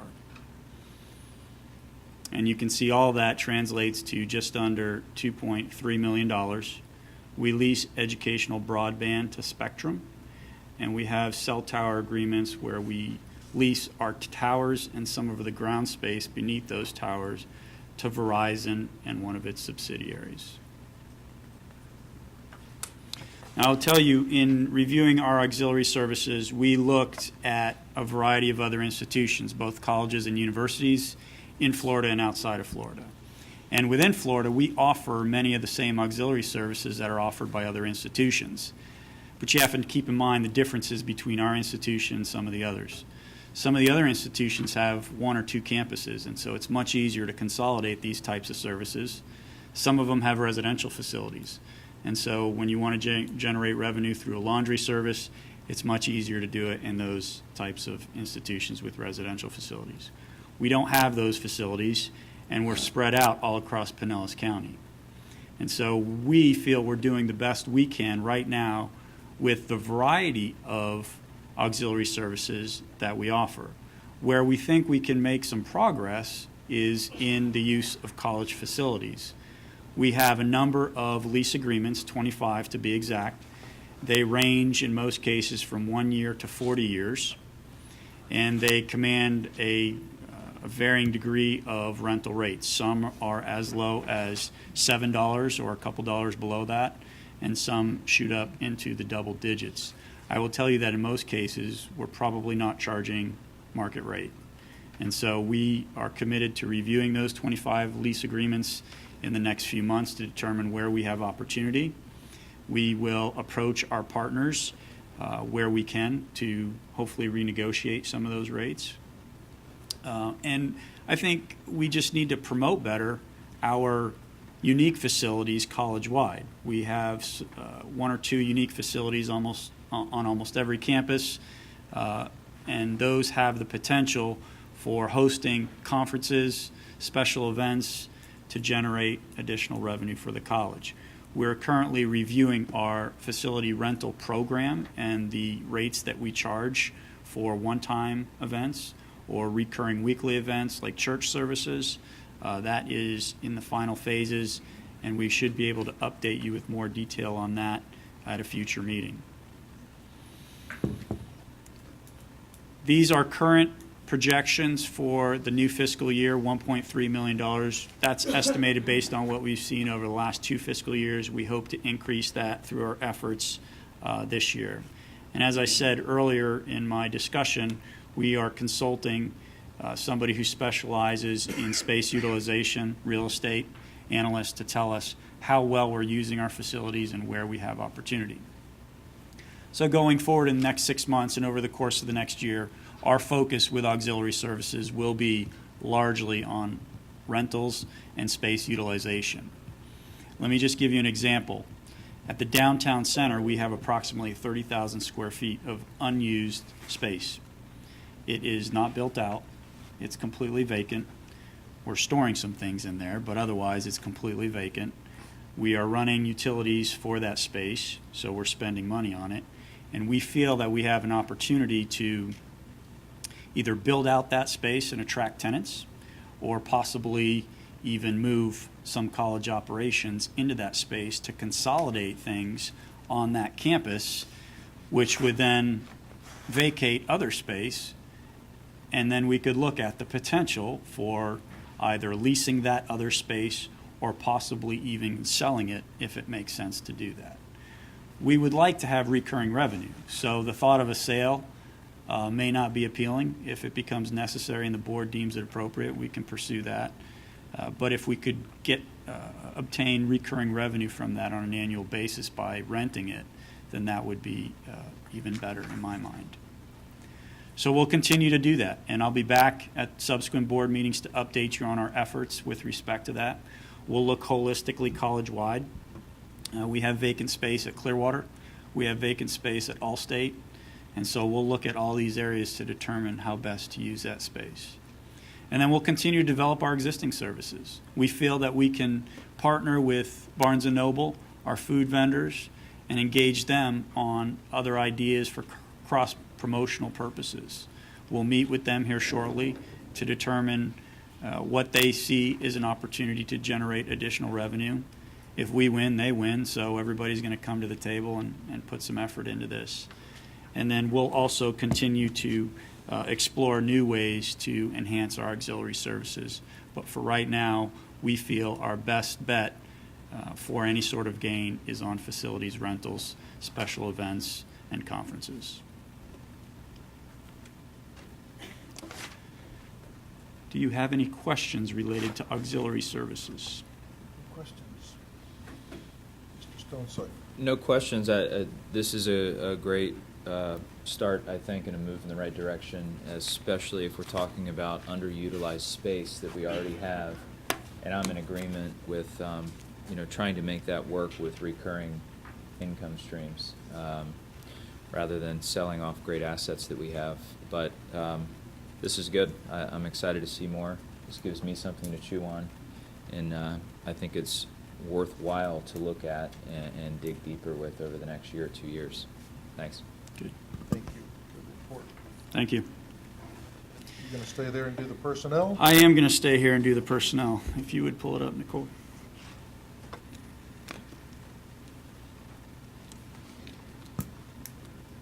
This personnel report looks similar to what you see in other months, with the exception of this middle section. Under our board rules and procedures, the board has the authority to renew or non-renew administrative and professional contracts up until June 30th of the present fiscal year. And due to budgetary constraints, as I briefed earlier, we found it necessary in this fiscal year to eliminate 7 A&P positions. The individuals placed on this list are currently on administrative leave, pending the board's decision to non-reappoint these contracts. And then so in the new fiscal year, these positions would be eliminated, generating a cost savings for us. So in connection with the rest of the personnel report, I would ask that you vote to non-reappoint these A&P contracts that you see in front of you. Yes, sir. Move that we accept the personnel report as reported to the board this morning. Motion and a second. Any discussion? Any questions? All in favor signify by saying aye. Aye. Aye. Any opposed? The motion carries. Thank you. Before you leave, real quick, just a question. And I know we're going to greatly scrutinize travel in the upcoming budget. I don't even know why my eyes went to this. We're sending 2 instructors from the College of Business to San Jose, Costa Rica. One's costing us $4,200, the other's costing us $1,200. Why the $3,000 difference? Any other time we send 2, it's within $100. Why is that one $3,000? I don't have the details related to that, sir, but I'd be happy to bring those back. Is Ms. Kirsch? Somebody knows. Does Ms. Kirsch have the information? There she is.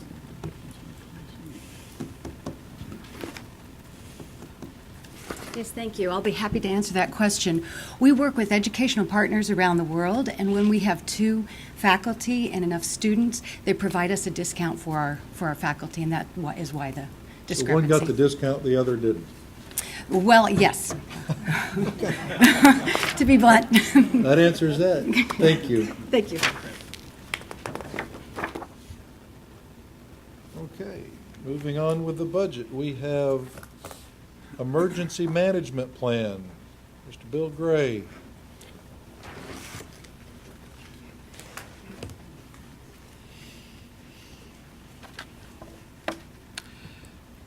Good morning, Mr. Chairman, board members, Dr. Law. I'm Bill Gray, Emergency Management Coordinator for the college.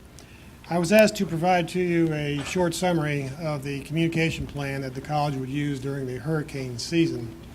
As you can see from the first slide, we use a multi-layered approach to communicating to our students, faculty, and staff. The National Incident Management System, many of you know as NIMS, recommends highly that colleges and universities use a multi-layered approach to pushing out information during emergencies. Our primary source of information would be our college homepage. Linked to that would be the emergency preparedness blog, which I'll share with you on the next slide. We also are able to send out emails. We use social media as well as the local radio and television stations to push out the information. We have a very robust alert system, which also includes text messaging, and we also have a toll-free line that the college community and students and faculty can also call for the latest updates during the hurricane season. This is the screenshot of the emergency preparedness page that is linked off of our homepage. The circled item there is a box of emergency alerts that we can activate at any time to provide you the latest information pertaining to any storms, also the status of the college. So we are sure to let our students know that this is available to them to access again off the home page. To the right on this particular page is some resources for the college as well as for linking into Pinellas County Emergency Management, the National Hurricane Center, et cetera. And as I mentioned earlier, we do provide that toll-free number for persons to access. Should the president decide to... Sorry. I'm sorry? Question from Yes, the ma'am. board. In the event of an actual emergency, would the emergency preparedness homepage replace the college's homepage, or would there be a banner on the college's homepage, or would a student or staff person have to know to go to this page? Yes, our marketing department would control that. They serve as our public information. They would provide a banner across the home page as well as directing viewers to the emergency block as well. This particular information here is provided to executive team members should the president decide to have a conference call regarding, again, any emergency or storms. This information is also being provided to you as board members to participate in any conference call should you be contacted by the president's office to participate. And we have a business card with this particular information for you that we will provide for your use. And any questions? Questions from the board? Mr. Chairman, members of the board, that some of us lived through Hurricane Katrina, and we saw other colleges that were devastated in trying to get any sort of coherent center to get back on step. The piece that I'd like all of you to know is you have a card with an emergency number and this is up. You know, if you can get on the phone, you can make this call. What we'd like to suggest is if the college is down, if we get hit full on, 10 o'clock every morning while the college is closed, get on the call and we'll all coordinate what's going to happen next, how we're going to move forward. The executive staff will be on there. We can all have a common plan for what's going to happen, what are we going to communicate, what input do we need. So everybody is abreast of what's going to happen. Trust me, if it got really scary when colleges couldn't make contact with staff or board members or anyone. Nobody knew what was happening. Certainly in the Panhandle, we saw that over and over again. We saw it a couple times in Central Florida when we had that series of hurricanes in the mid-2000s. So just tuck this away. Let's hope we don't have to use it. If it does, get on board every 10 o'clock every morning. We'll await your call. Okay? Excellent. Thank you. Bill hates it when I tell this story, but it never gets old to me. 37 years ago, he suspended me from Northeast High School. Good. And he looks the same. He's the best looking 100-year-old I've ever met. I would have to agree with that. Yeah. Good times. Good to see you. Thank you. It was an in-school suspension, so. Oh, yeah.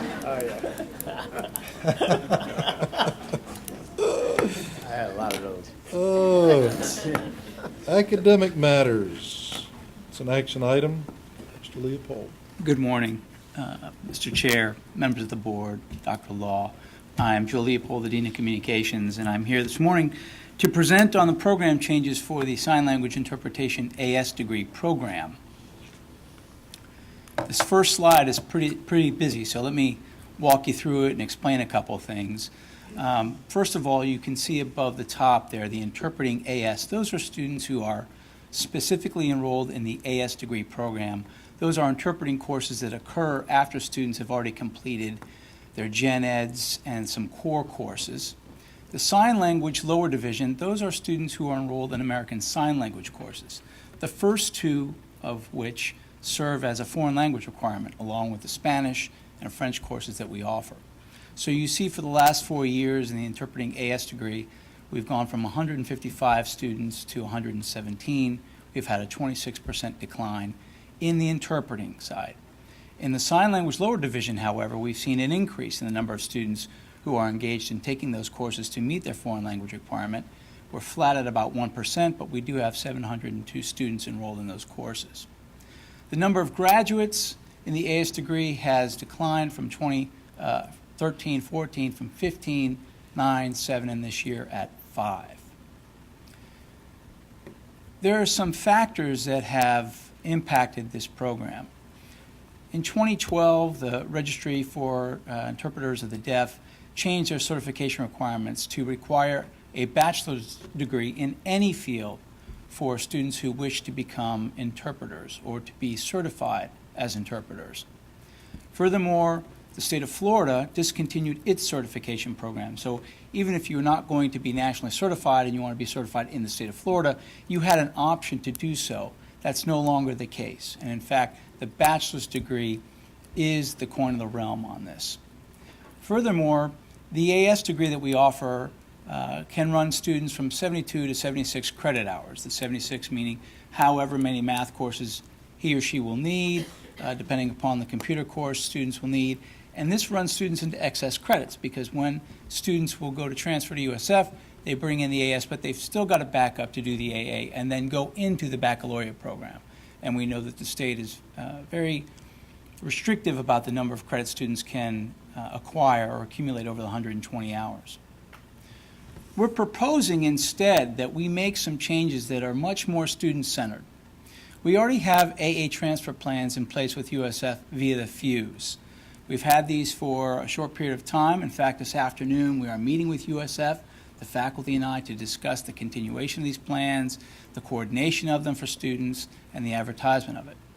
Additionally, we are investigating an educational interpreting subplan, not a new bachelor's degree, but a subplan in the College of Education's Educational Studies and Community Leadership program, which is a new baccalaureate program we have. This would be a third track and as an option for students.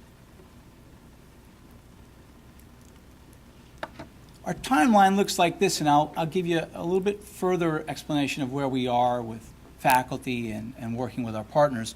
This summer, since the last board meeting, we've already begun to investigate the development of the Educational Interpreting Subplan in the College of Educational Studies and Community Leadership program.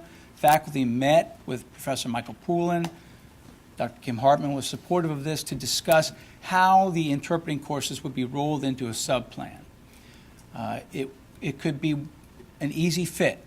For the fall, we want to add the AA transfer plans for the Communication Sciences and Disorders. That's the name of the department at USF that students would transfer into. Or they stay with us and they get an AA degree and they move into our baccalaureate program, which is optimal. And then in spring 2018, we begin the 3-year teach-out of the AS degree. So the 3-year teach-out means that we would no longer be offering the AS degree program, and by spring 2021, no students could be enrolled in that program going forward. Again, I want to reiterate, there are 117 students in the Interpreter AS plan. Not all are active, and I'll explain a little bit on the last slide. We had an advisory committee meeting in late March. We had a very robust discussion about these options. I was asked frankly, were we considering other options? What were my thoughts? And I expressed these same kinds of ideas at that meeting with our advisory board members. This week, our advisory committee members did get a letter in the mail from me further explaining these options that we would be offering to students and some of the rationale as to why we were needing to do this. The 3-year teach-out plan looks like this. These 5 points are critical. The first one is that students who are currently in the program would need to have a revision and a relook at their learning plans. We've got students who are AS interpreting coded students, but they've not really been taking classes in a while. And we've got to go back 15 terms to pull them back in, to offer them to go forward in the AS plan or to go into the AA plan. The second bullet speaks to the way in which we want to contact students. They will be contacted, email, phone, regular mail about the course offerings and availability.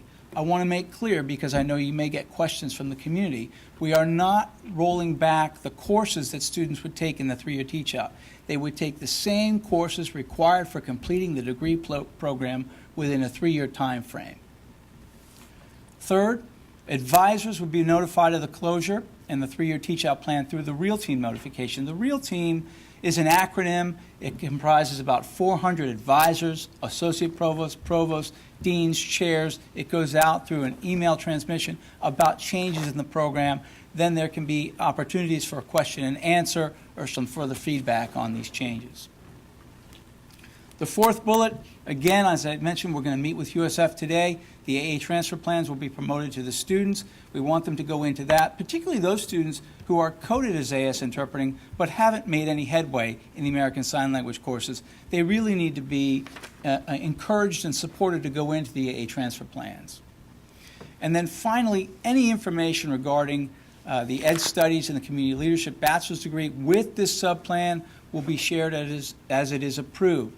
Again, it was our first step out that we did after the last board meeting to engage faculty. We've had 2 meetings on this, one of which was just specific to the bachelor's degree and mapping out courses that students could take. There will be some work there, but I think it's exciting work for faculty as they really hold the curriculum dear to them, to what they do at the college. Questions? I should say questions, not teach-out plan. Any questions from the board?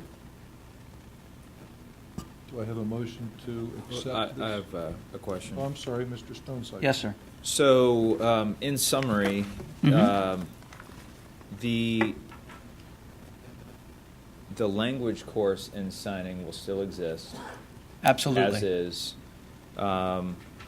And we're looking at options, since we're phasing out the current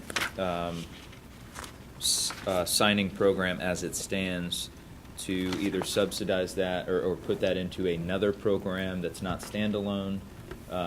Is that correct? That's correct. So it would So go there would into still be some option. It just wouldn't look like it does currently. It wouldn't be standalone. It would go into the baccalaureate as a baccalaureate subplan as one of the 3 tracks that students could take in the College of Education, that Ed Studies program. Okay. And to your first point, Mr. Stonesifer, we would still continue to offer the ASL 1, 2, 3, and 4 classes, just like we do in Spanish, 1, 2, 3, 4, Right. and including a structure, which is a course on grammar. Okay. Yes. Mr. Chair, quick question. I'm ready to make a motion on this, but a quick question for Mr. Leopold. Thank Yes, you sir. for a great report. Also, is that it doesn't increase the cost, right? So we would, as it goes into the program, that doctor, Mr. Stonesifer, you like that, don't you? Mr. Stonesifer was speaking about, it would go into that program, as you said, Spanish 1, 2, but it doesn't increase the cost. No, sir, it does not increase the cost. It does not increase the need for more faculty either. Okay. Mr. Chair, I make a motion that we accept this alternative plan for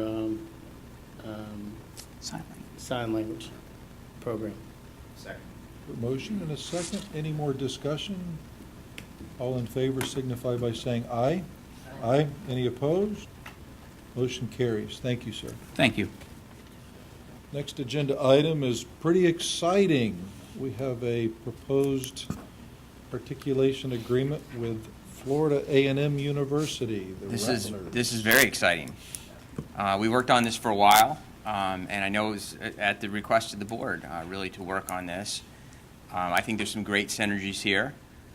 You see we have our Titan today, Rattler tomorrow. I like that. I'm actually learning the Rattler strike. I hear it's 3 times, right? No, They don't pronounce it. right, Dr. They don't say Rattler. Mess that up. Don't mess that up. Yeah. Strike, and strike again. Okay. All right. I'll have to practice. I just learned it a little while ago, so I'm still a novice at it. But that means Rattlers never quit. Okay. And it's not Rattler. Rattler. Rattler.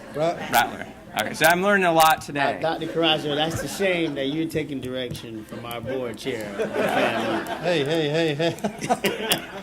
So let me take a few minutes just to share a little bit about the articulation agreement. First, I want to invite our guests, if you would please stand.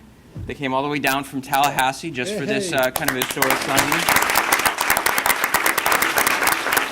This is Dr. William Hudson. He's the Vice President of Student Affairs at Florida A&M, and Dr. Brenda Spencer, who really, the two of us have been hard at work on this over the last few months, really putting together this agreement. So welcome. Thank you for coming. Thank you very much for being here. So in essence, here's kind of the structure.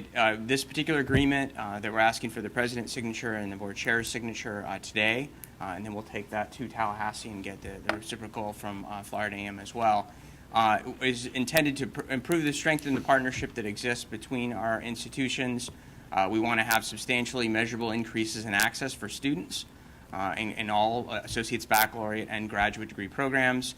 A better preparation of students at every level along that continuum, increased transfers from SPC to Florida A&M, reduced time to degree. So we're actually talking about building course-by-course pathways similar to the FUSE program that we have. We're going to replicate some of those models. We have many of the courses on the upper division in place already. We're working with our deans to build a pathway all the way through, and we believe this will result in reduced time to degree. Other measures of strategic importance. We believe in reducing this time to degree will meet some of the other state emphasis right now, including the 100% completion rate and how we can work with students on that. Here are some of the articulation elements.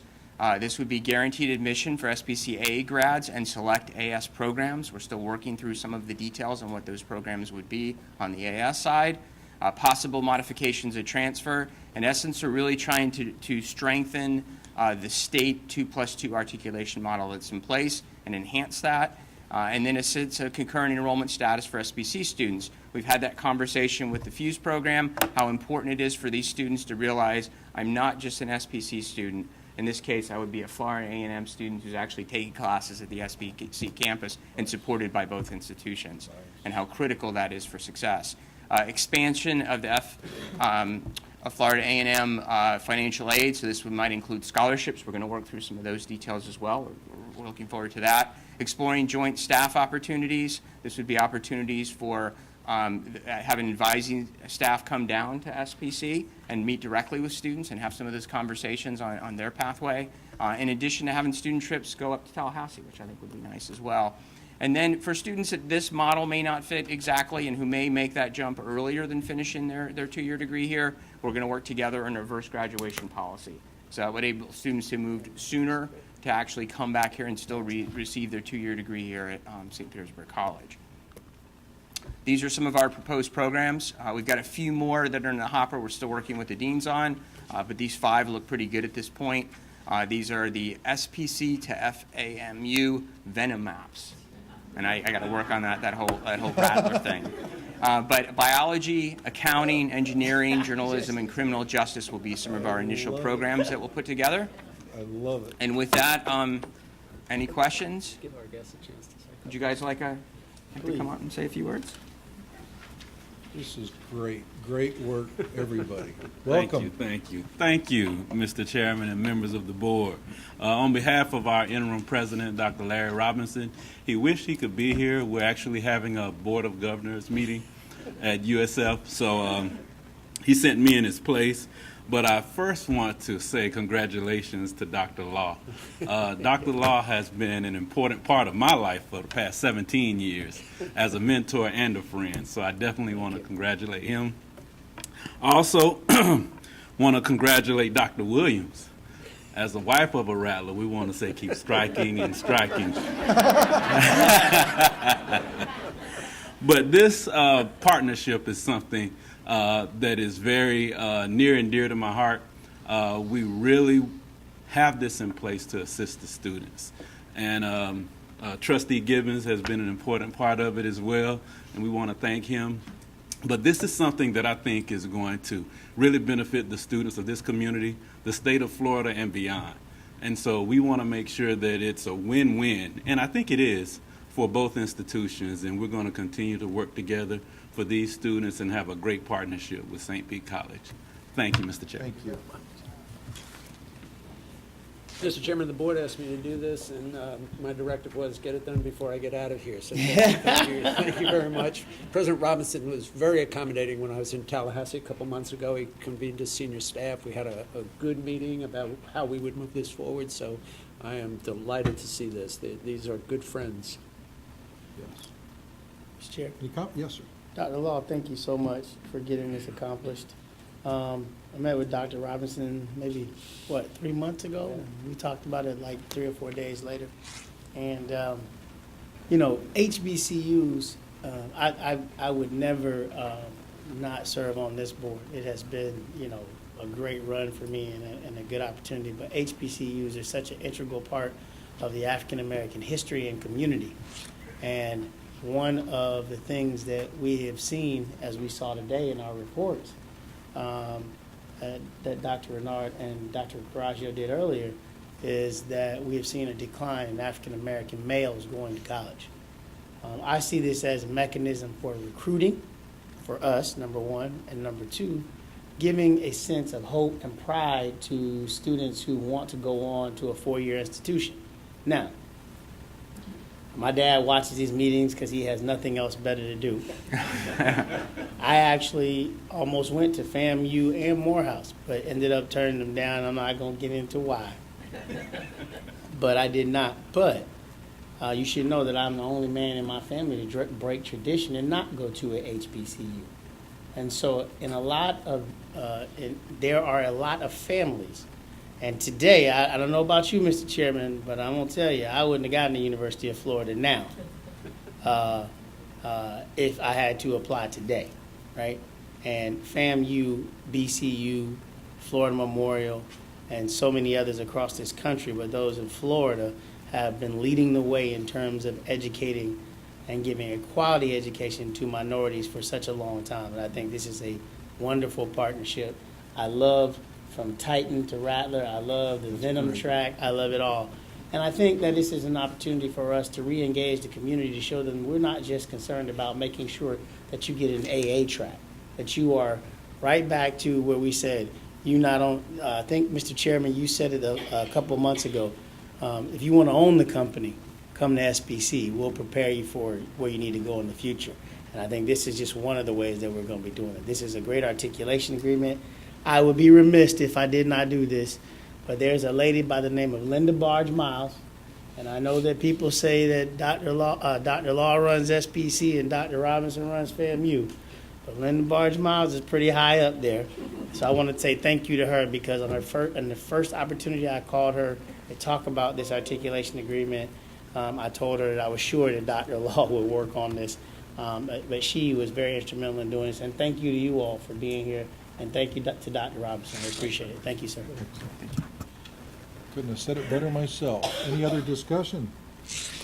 Do I have a motion to approve? Second. Motion and a second. All in favor signify by saying aye. Aye. Aye. No opposition. Thank you for approving that. I already signed the MOU. I got so excited I signed it. And so thank you very much. Mr. Chairman, you might have to take Dr. Coraggio out and teach him how to strike and strike again. I'll do that. We have no old business. We have some new business under consent. All of the material is in your book. Do we need any presentation on these action items, or do you want to take all of them in one motion? Mr. Chair, I move that we take the entire consent agenda together and approve it. Motion and a second. Any discussion, any questions? All in favor signify by saying aye. Aye. Any opposition? Motion carries. Informational report, J.P. Morgan Chase Global Philanthropy. It is just to alert the board that we have an exciting grant in the works. We hope it will be the start of several grants that we can work with J.P. Morgan Chase. So you have that just for information. $250,000. It's a good start. That's what we call a good start. That's right. Wonderful. Thank you. We have nothing else with the exception of discussion on the present. Oh, we have the Collegiate High School. We have to do that. No, we got to finish the. Oh, okay. Have you changed your mind? No, I'm. Not at all.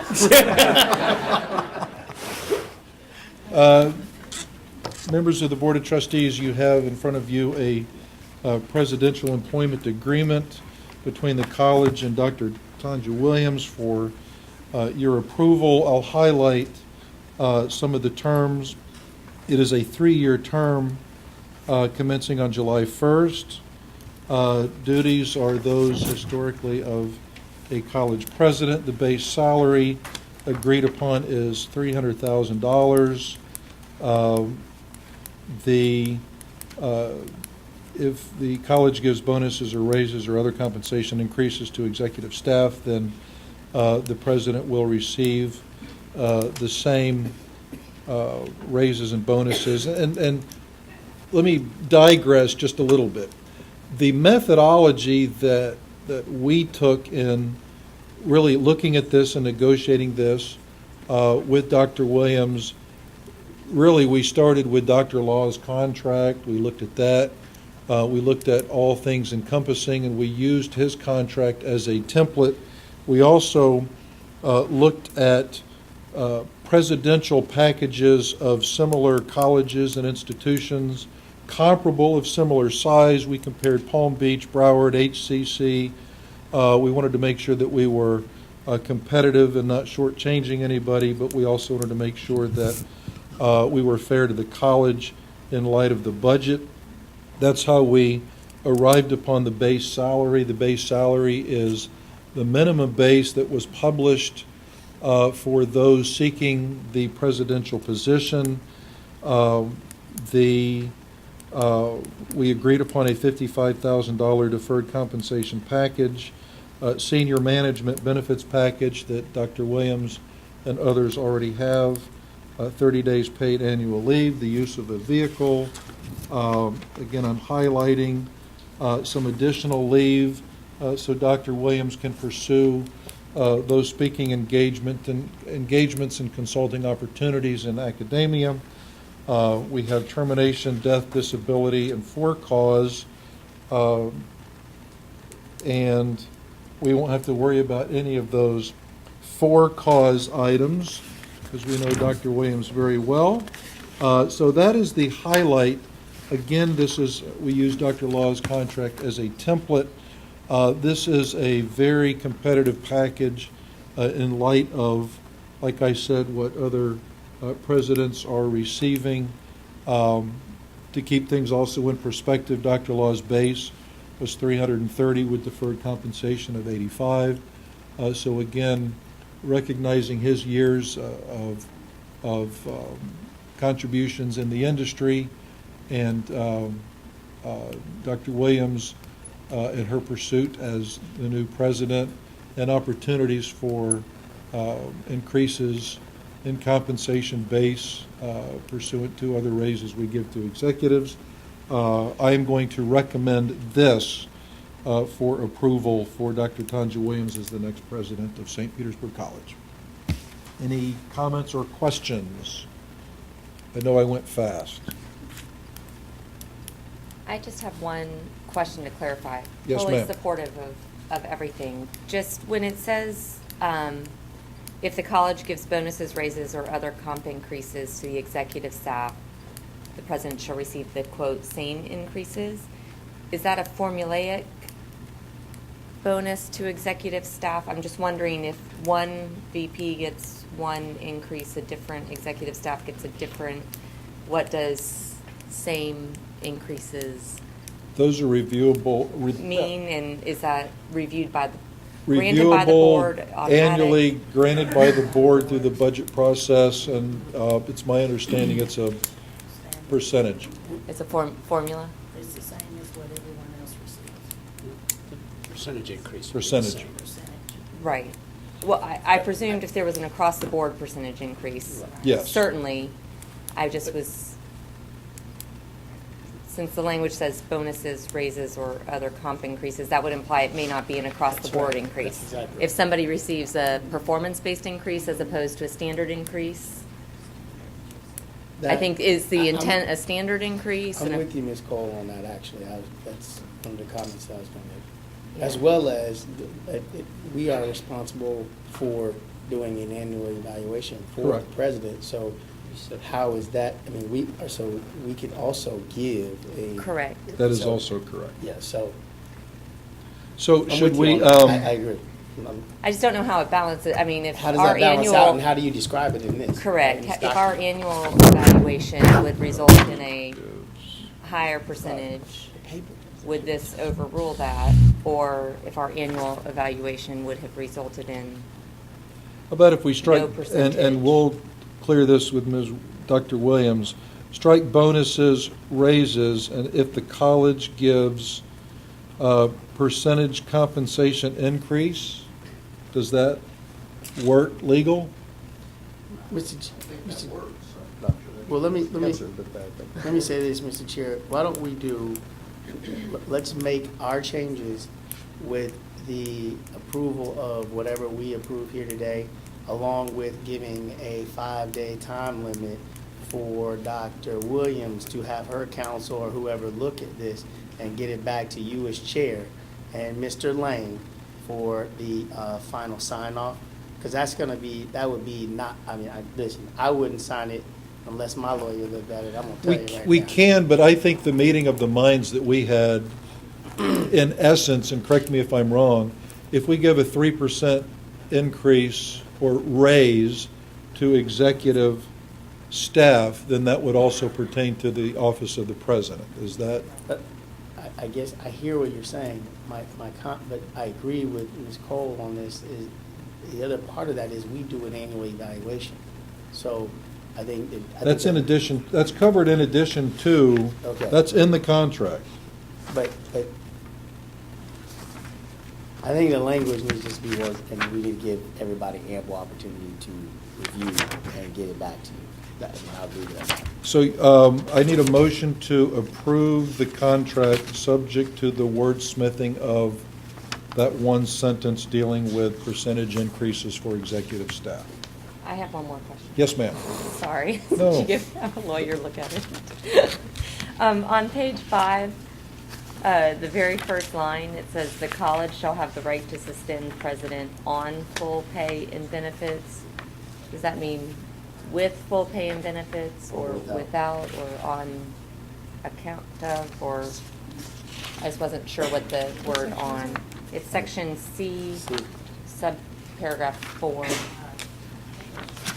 On was just an interesting word.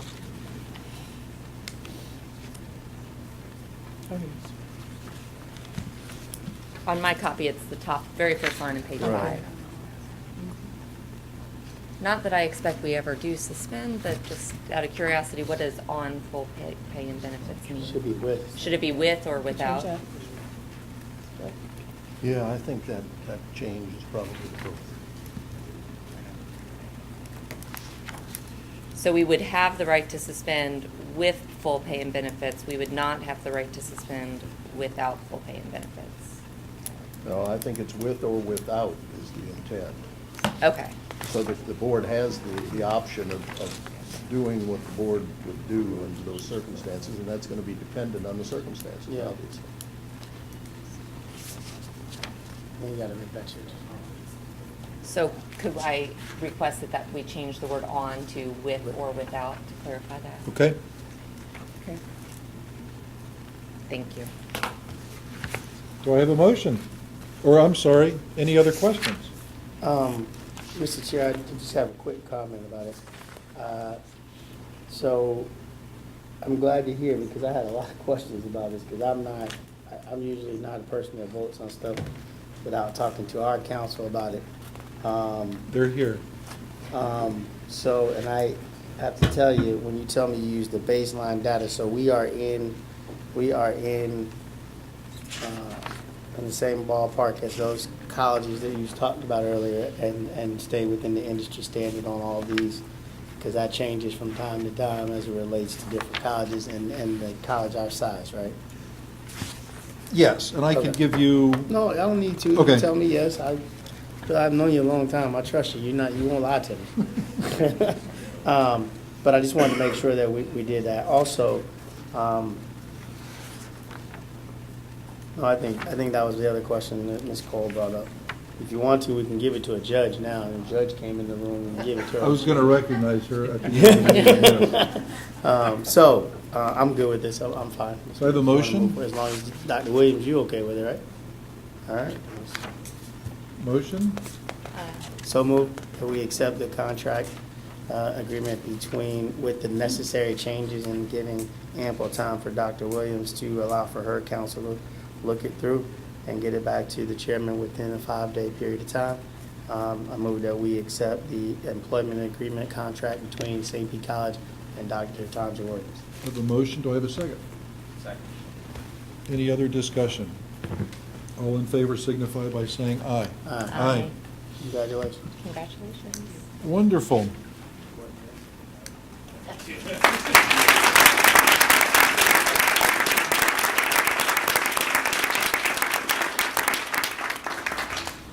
So who's going to give the president's report? Mr. President, your final report. My final report. We have lunch. We have a reception this afternoon. It has been just it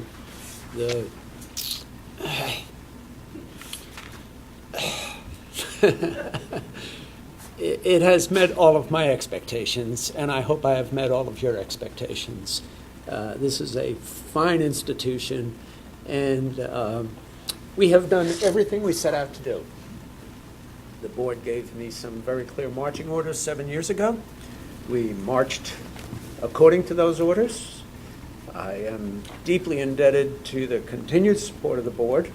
They have never wavered when we have presented them an idea or a plan. They have adjusted those plans to meet the board's best interest. I'm incredibly proud of the team that we have here, and I'm incredibly proud of Dr. Williams. That's it.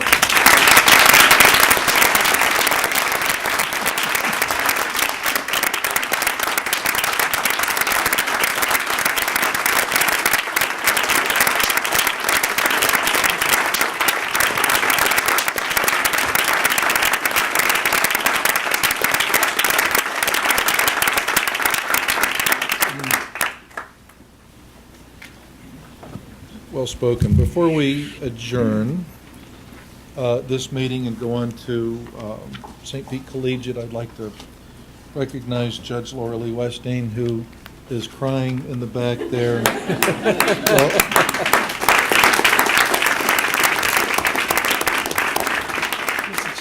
She was chair when the governor called her to take a position with the Circuit Court of the 6th Judicial Circuit for Pinellas County. She is in Pasco County, sitting on the bench. It's an honor to have you here. Thank you.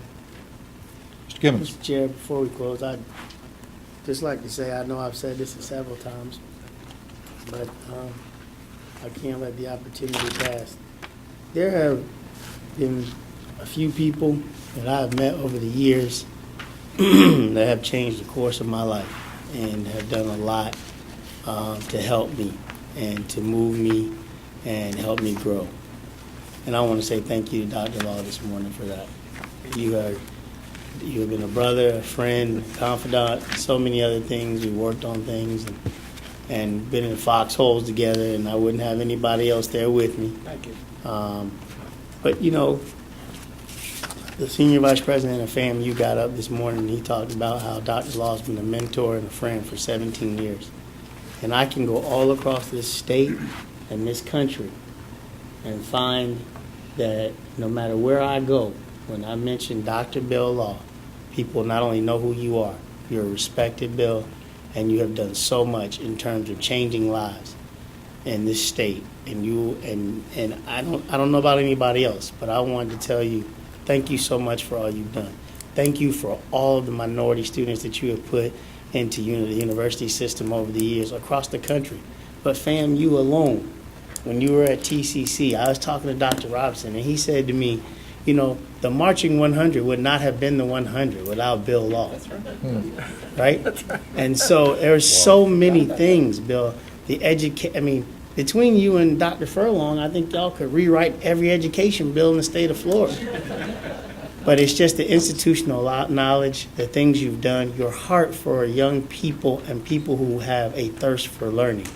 And I just want to say thank you for all you've done. But not only to you, Bill, because you have been out, about, and doing so many things across this country and across this state.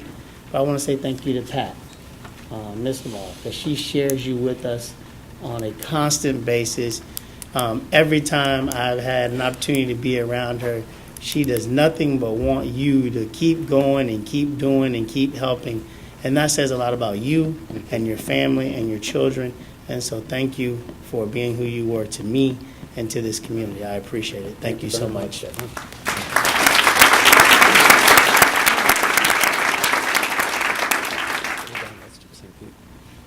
Pardon? Let's do St. Pete High School. He wants us to move. I'll reserve my comments for the luncheon.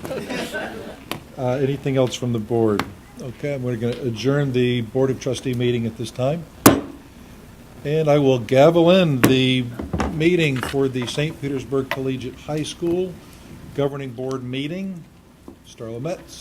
Good morning, Mr. Chair, members of the board, Dr. Law, and Dr. Williams. I'm Starla Metz, the principal of St. Petersburg Collegiate High School. Thank you for the opportunity this morning to bring forth some highlights of the year, as well as a proposed budget for the 2017-18 school year. I'd like to begin this morning with a brief overview for our newly appointed trustee, Ms. Cole. Our mission, students will simultaneously earn a high school diploma, an associate in arts degree, and qualify for a Bright Future Scholarship. And our vision, we cultivate motivated learners, develop critical thinkers, and empower visionary leaders, guide all of the decisions at the collegiate high school. We serve students in Pinellas County in grades 10 through 12. Our sophomores take predominantly an honors curriculum with 1 or 2 college courses. Our students in grades 11 and 12 are fully dual enrolled in all college classes with other college students on the St. Petersburg Gibbs campus. To augment the solid foundational academic experience our students have here at St. Petersburg College, we have developed a 3-year leadership program where our students learn valuable life and career skills, and they showcase these skills in their electronic portfolio at our senior capstone event. SPCHS also offers a holistic experience. We know that it's important for our students to enjoy all that a rich high school and college experience has. And so you'll notice a picture of prom. We have several social events for them to meet their academic and social needs. We also offer several clubs, and our students are also very involved in college clubs and organizations, often serving as leaders. Our graduates attend a variety of colleges and universities. This year, one of our students, Jalen Knight, has received an appointment to the United States Air Force Academy, and I'm very proud that 10% of our students are going to stay right here at SPC and pursue their baccalaureate degrees. As a part of our leadership program and to meet the criteria for the Bright Future Scholarship, our students are required to give 100 hours of service or more. And you'll notice a picture there of them at one of the many beach or park cleanups. Our graduating class gave 12,900 hours of service during their high school years. We are nationally ranked. We are one of Newsweek's America's top high schools for 2016. We are ranked number 2 in the state of Florida, number 55 in the nation, and what I'm most proud about is number 53 in the nation for helping students of poverty excel. We are also a bronze level school for the past 4 years, ranked by U.S. News and World Report, and we've been an A school each year since opening. Some notable highlights for the class of 2017. First, we have Stephen DeLong and Natalie Moyer. Stephen and Natalie were appointed to the All Florida Academic Team, representing St. Petersburg College based on their academics, their service, and their leadership. Stephen served on the first academic team and Natalie on the second academic team. In the middle, you'll see Jordan Lavoie. Jordan did an internship with Dermazone last term under the purview of Dr. Anthony Appleton, an SPC professor. And because of that experience, she now has an experience where she's doing research at Florida A&M this summer. Next, you'll see Zachary Hart and Crystal White. Crystal White and Zach are National Merit Commended finalists. Of the 1.5 million students nationwide that took the PSAT, they're among the top 15,000 students. On the lower left, you will see Laura Luke. Laura Luke was very involved in the college, and one of the things that we'd like to highlight about Laura is she is one of 25 students nationwide that has been given the Congressional Bundestag Youth Exchange Scholarship. So Laura will be immersed in German culture for a year and complete 3 internships. In the middle is a picture of some of our students who are participating and have participated with Junior Achievement. This year at the Junior Achievement Gala, St. Petersburg Collegiate High School was awarded with the Outstanding Achievement Award based on our 10-year partnership of our students teaching financial literacy to elementary age students. And finally, we have Laura Luke again and Bronwyn Tedrick. They were members of the award-winning SPC Model UN team that received a Distinguished Delegation Award, and Laura received a Best Position Award. Our students are so grateful to SPC for all that you offer them, and they try to give back by getting involved in clubs and organizations and by serving their communities. So I thank you for the great opportunities that you give to them. Do you have any questions so far? All right. Thank you. Next up is the budget. And can you all find that for me? I know you have it in your packet. There we go. Great. Okay. So as we take a look at the budget for the 2017-18 school year, we have the 2 budgets side by side. They're actually very similar. Something to note is that our funding comes from the K-12 side. So it comes from the state of Florida through Pinellas County School District. They keep a small administrative fee, and then the balance of those funds go into a separate account here at the college, and that's what funds our budget. So if you take a look, our overall revenue is about $1.5 million. We have the FEFP or the FTE funding, capital outlay. Title II is reserved just for professional development, A+ recognition award, and then we're using some of our budget stabilization funds this year to help pay for our lease, which is $199,000, and also to do some improvements. We're upgrading the wiring that needs to be replaced in our building. We're also purchasing some new chairs, and we are purchasing some new equipment that's needed in some of our classrooms. The total personnel cost is $945,000. The total current expense is $511,000. If you take a look at that, you might question a few things. One is food. Approximately 30% of our students qualify for free and reduced lunch, so that amount of money pays for vouchers in our college cafe so that they can have a lunch. Also, the professional service fees looks off from last year. That's because last year we encumbered the cost for 3 years' worth of audit, but we pay that 1 year at a time. And so you'll see, if you look all the way down to the bottom, the total budget is $1.4 million, approximately $1.5 million. Questions for me? Any questions? Any comments? Do I have a motion to approve? So moved. Motion, do I have a second? Second. Any comments? All in favor signify by saying aye. Aye. Any opposed? Motion carries. Thank you very much. Fantastic job. I went to the commencement at the Lyceum, and for every student, they read what they wrote, and sometimes that can be very risky. But just their plans, they're thanking people and plans and aspirations, and what a great celebration to get their high school diploma, and then a few days later they get their AA, and I think it's the best program in the country. Starla, you do a great job. Thank you. Thank you. Thank you very much. Any other final words of wisdom from the board? Dr. Williams, anything from your department? Well, it's been a great day. Great day. Dr. Law, I'll save my comments. Yeah, I thought so. Yeah. We have a luncheon following this. This meeting is adjourned. Thank you.